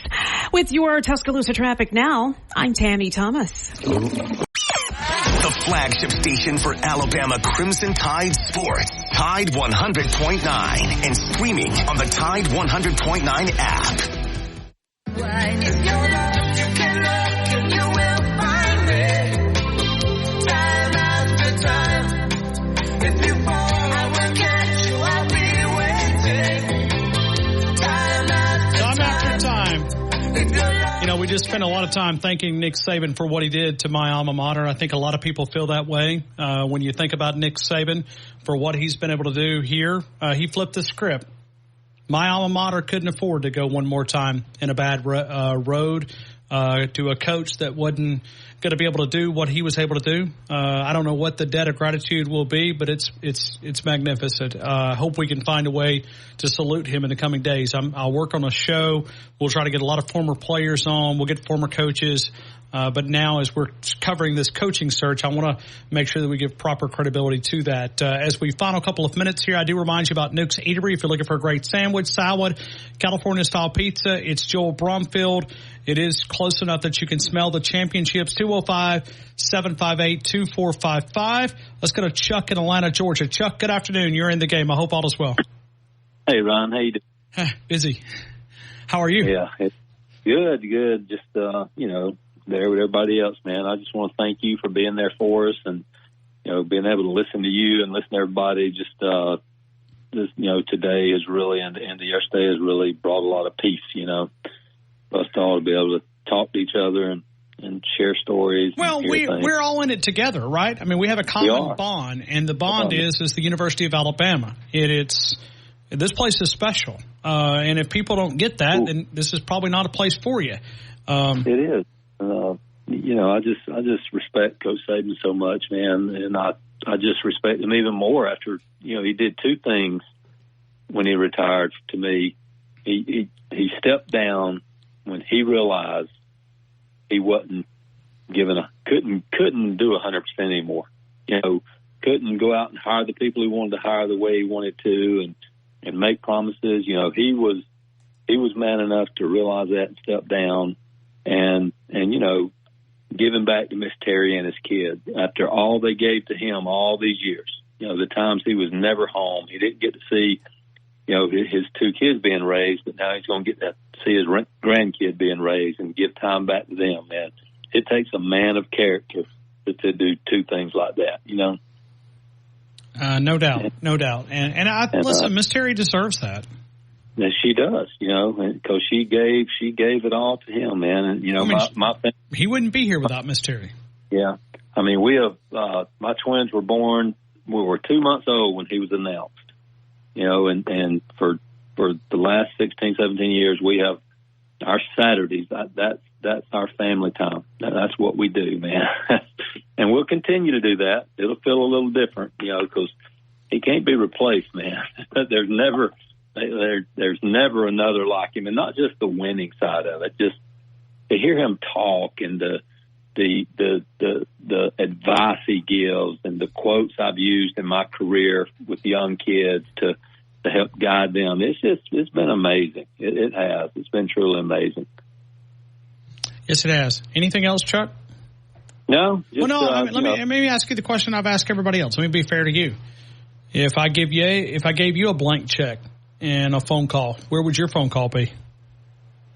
Well, with what's out there and what's available and who I think would come, I mean, Sark or Lane, you know, would be my two. I mean, I think both of them would bring excitement, and, you know, that both of them have the ego, I think, that can come in behind him and aren't scared of, oh, my gosh, I'm having to follow the legend. I think both, I mean, Lane, he would thrive on following the legend. and some people can't handle that, but I think those two could. Thank you, Chuck. I appreciate you, man, for supporting the show. It means a lot, man. Thank you. Well, thank you, guys. Roll Tide. Roll Tide back to you. Let's go to Tom in Tuscaloosa. Tom, good afternoon. You're in the game. Hey, Ryan. Hey, Tom. Well, all those times we've done that hypothetical, where you go on the show and say, what if, you know, and it's finally here, and boy, did it hit everybody like a punch in the gut. And the young man that works for it, he's end of high school.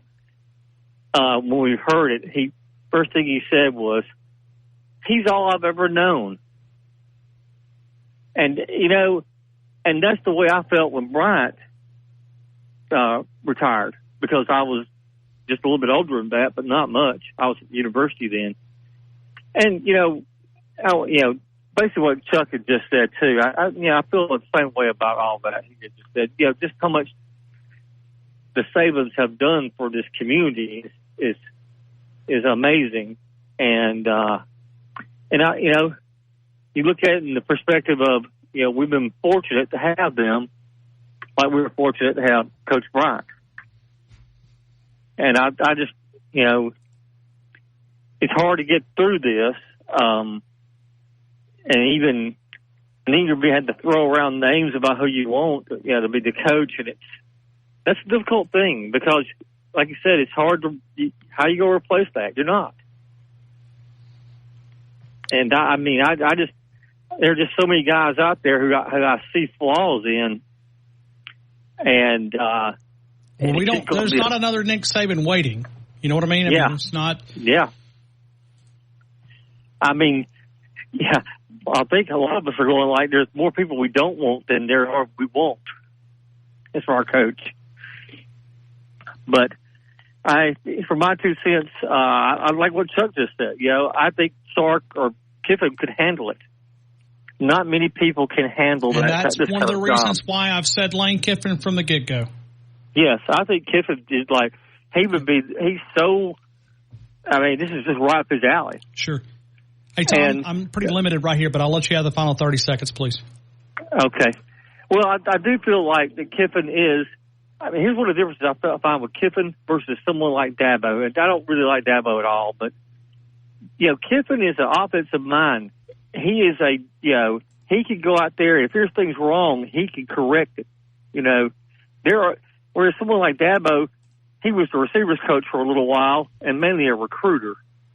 And this stuff about the transfer portal stuff, he's going behind the scenes and calling up our players. And then he says he don't want to do the transfer portal. So, I don't want him at all. Basically, Kiffin, just go ahead and do it. Get some recruits settled down. It would settle a ton. Thank you, Tom. Appreciate your help. Let's go to Lynn. Lynn, good afternoon. You're in the game. Hey, Lynn. Hey. Hey. I just want to tell you, I really love your show. Thank you. And I appreciate, Ryan, the tribute and appreciation. We're all kind of mourning for Nick Saban and Terry. But, the one name I haven't heard mentioned, and I thought, I would just love it during this time, is Cecil Hurt. I would love to have heard his analysis. He was a friend of mine. He was a friend of many. I know my son interned when he was doing sports. He interned with him. And just thought the world of him. They were good friends. But, I hadn't heard his name. I guess as time passes, we forget people. But wouldn't you love his take on all this? I would. I'd love to pick his brain. And I can remember so many conversations that him and I had over the years, things that he taught me. It's remarkable. He was a legend. I know. So I just thought, nobody's brought him up, and I just... Well, they have. It's just you might have missed it. I know I talked about Cecil yesterday, and oh, you did. And even gave a quote. Well, no, you're fine. You're fine. But I think Cecil always used to say that one day these folks are going to be correct. That Nick Saban will retire, and until then, and they'll take victory laps because they told you that they told you it was coming through. I mean, Nick Saban has publicly now said he didn't even know until 3:55 and was still debating it personally if that was the right thing that him and Miss Terry was fixing to do. That tells you everything that you need to know. Hey, Lynn, I got to get to break. I really appreciate you. Thank you so much. Thank you for the kind words. Bye. We'll come back. We're going to get phone calls the final few minutes here in Tuscaloosa. Wow, what a day. Continues more next. T-Town Tide 100.9, 1230 WTBC, your home for Alabama Crimson Tide Sports. Townsend, where the legends of Alabama football hang out. McCarron, draw play. Lacey, huge hole. Touchdown. Yep. Alabama touchdown. The Game with Ryan Fowler. Your home for Alabama sports. Tide 100.9 and streaming on the Tide 100.9 app. Give me one reason to stay here. Phone calls here in the final couple of minutes. 205-342-9904. If you want to jump in, we've got probably a couple of minutes. We're going to try to devote the final here. Corey, 2 minutes. Let it rip. Go. Hey, Ryan. How you doing this afternoon? Pretty busy. Kind of crazy, but it's one of those days you spend a lot of time reflecting. How are you? I'm good. And, Ryan, I'm sure I told you this before, but Nick Saban is all I've ever known. And I just wanted to take this opportunity to say that Saban is someone I've looked up to because I've had some disabilities I've had to overcome, and he's helped me. He's really someone I've looked up to, and I wanted to thank him for everything he's done for me. And I'm going to miss him, as we all are. And this has been hard, but I think we'll be able to get through it, and hopefully the coach that comes in will be successful, and hopefully I know the expectations are going to change, but one of the expectations that doesn't change is that we always compete for national championships at Alabama. Yes, we do.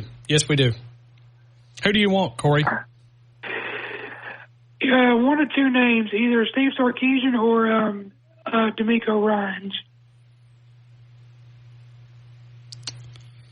And I know that D'Amico Ryans is in the playoffs right now, but regardless of how far he goes, I think giving D'Amico Ryans will be a call they need to make. Cause he played for Saban, and he knows the Alabama system, and I think it would be I got you. a good, because he knows Alabama. Thank you so much, Corey. I appreciate you, and I agree with you. I think it would be a great hire.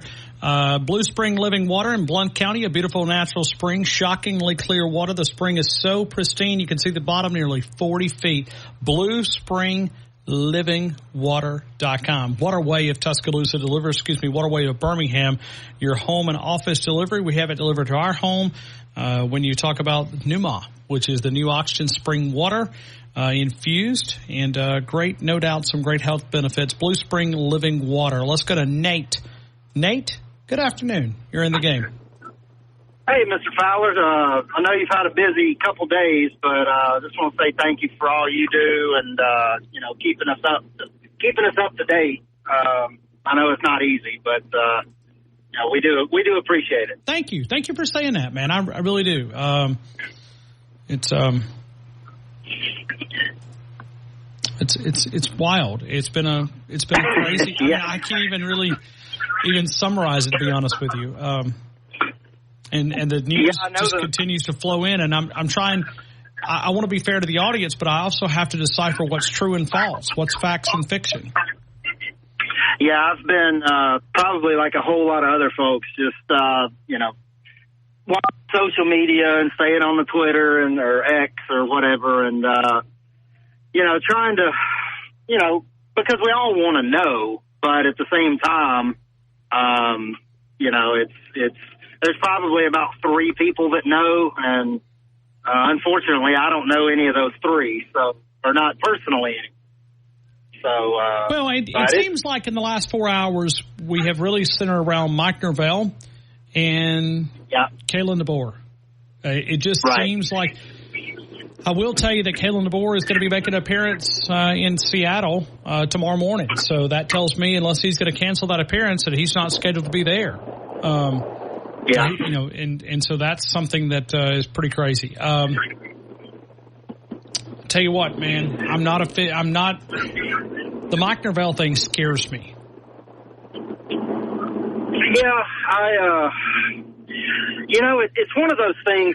I remember, I was at the airport 17 years ago when Coach Saban flew in, and I've got a hat that he autographed, and I love seeing the clips from all that because I can always see me with that goofy houndstooth hat that I have at home, and even back then, it was all the who was a lock to be hired, and that's kind of out of nowhere. All of a sudden, Mal Moore went and pulled this one off.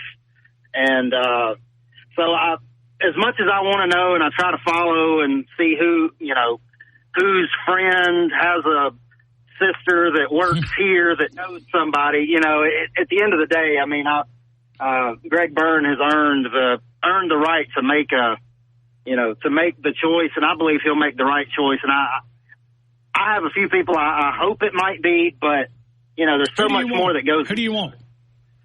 Personally, I would love Lane Kiffin. I know, like a lot of other people, I think in current landscape of college football, I think he would jump in running, and I think it would be just perfect hire. But there are some things with Lane that some of the folks that make the decisions may not care for as much as we the fans do. Sure. When Nate, in about 30 seconds, can you throw out who would be your guy? My guy, I think Lane Kiffin. I like what Corey said about D'Amico Ryans. I don't think that's realistic. I hope maybe so. But then another name, and I tuned in late today, but Lynn Schulman at Georgia. I don't know. This is a big job for your first head coaching job. I know it is, but plus, Georgia was and plus that son of a gun said no when Alabama needed him the most. Get him the hell out of here. I get it, but Kirby was a first-time head coach also, and Alabama needed him, and he said no. He can get the blank out for all I care, Nate. I'm sorry. Well, I gotta run, man. I got to run. I gave you 30 seconds. I'm sorry. I'm out of time. Sounds good. No, sounds good, man. No, I mean, listen, Alabama needed you. What'd you do? You danced around. No. Ellis, Manchester, Tennessee. Ellis, good afternoon. You're in the game. Good afternoon, Ryan Fowler. I about got hot thinking about Glenn Schumann. I'm sorry. No, that's all right. I just want to thank Nick Saban and Miss Terry for all that they done there. And that wasn't directed at Nate. It was more directed at Glenn Schumann. Yeah. You know, if you don't need you when someone like Alabama calls, then don't be looking for crumbs on the ground at a later date. Right. I agree. You would think if Alabama come calling, they'd do it. But I'll try to call in more and say more because I know you're fine. You got 1 minute. Well, the music's playing. I got more to say. Well, say it. Say it. I mean, we've got a minute right here. We're still got plenty of time. I've got more to say in just a minute, so I'll talk tomorrow. Okay, sounds good. Wow.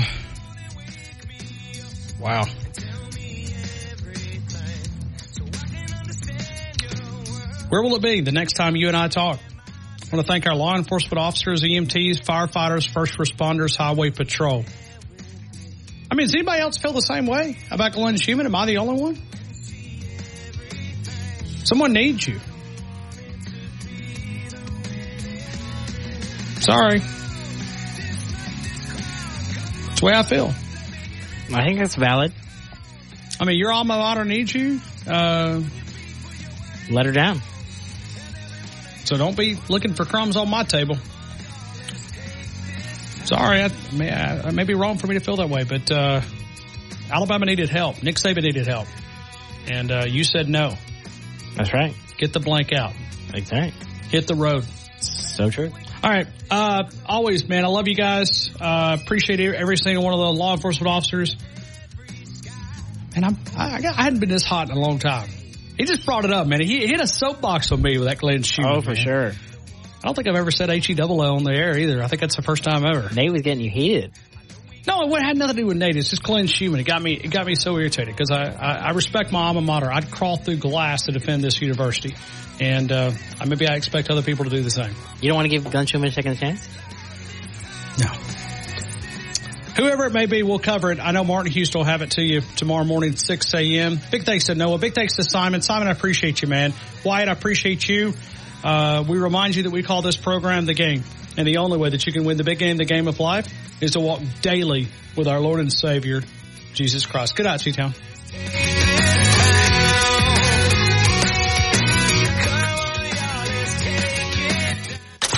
Thank you for listening to The Game with Ryan Fowler. Powered by Tuscaloosa Toyota. On your home for Alabama sports. Tide 100.9. And streaming on the Tide 100.9 app. Tuscaloosa traffic now from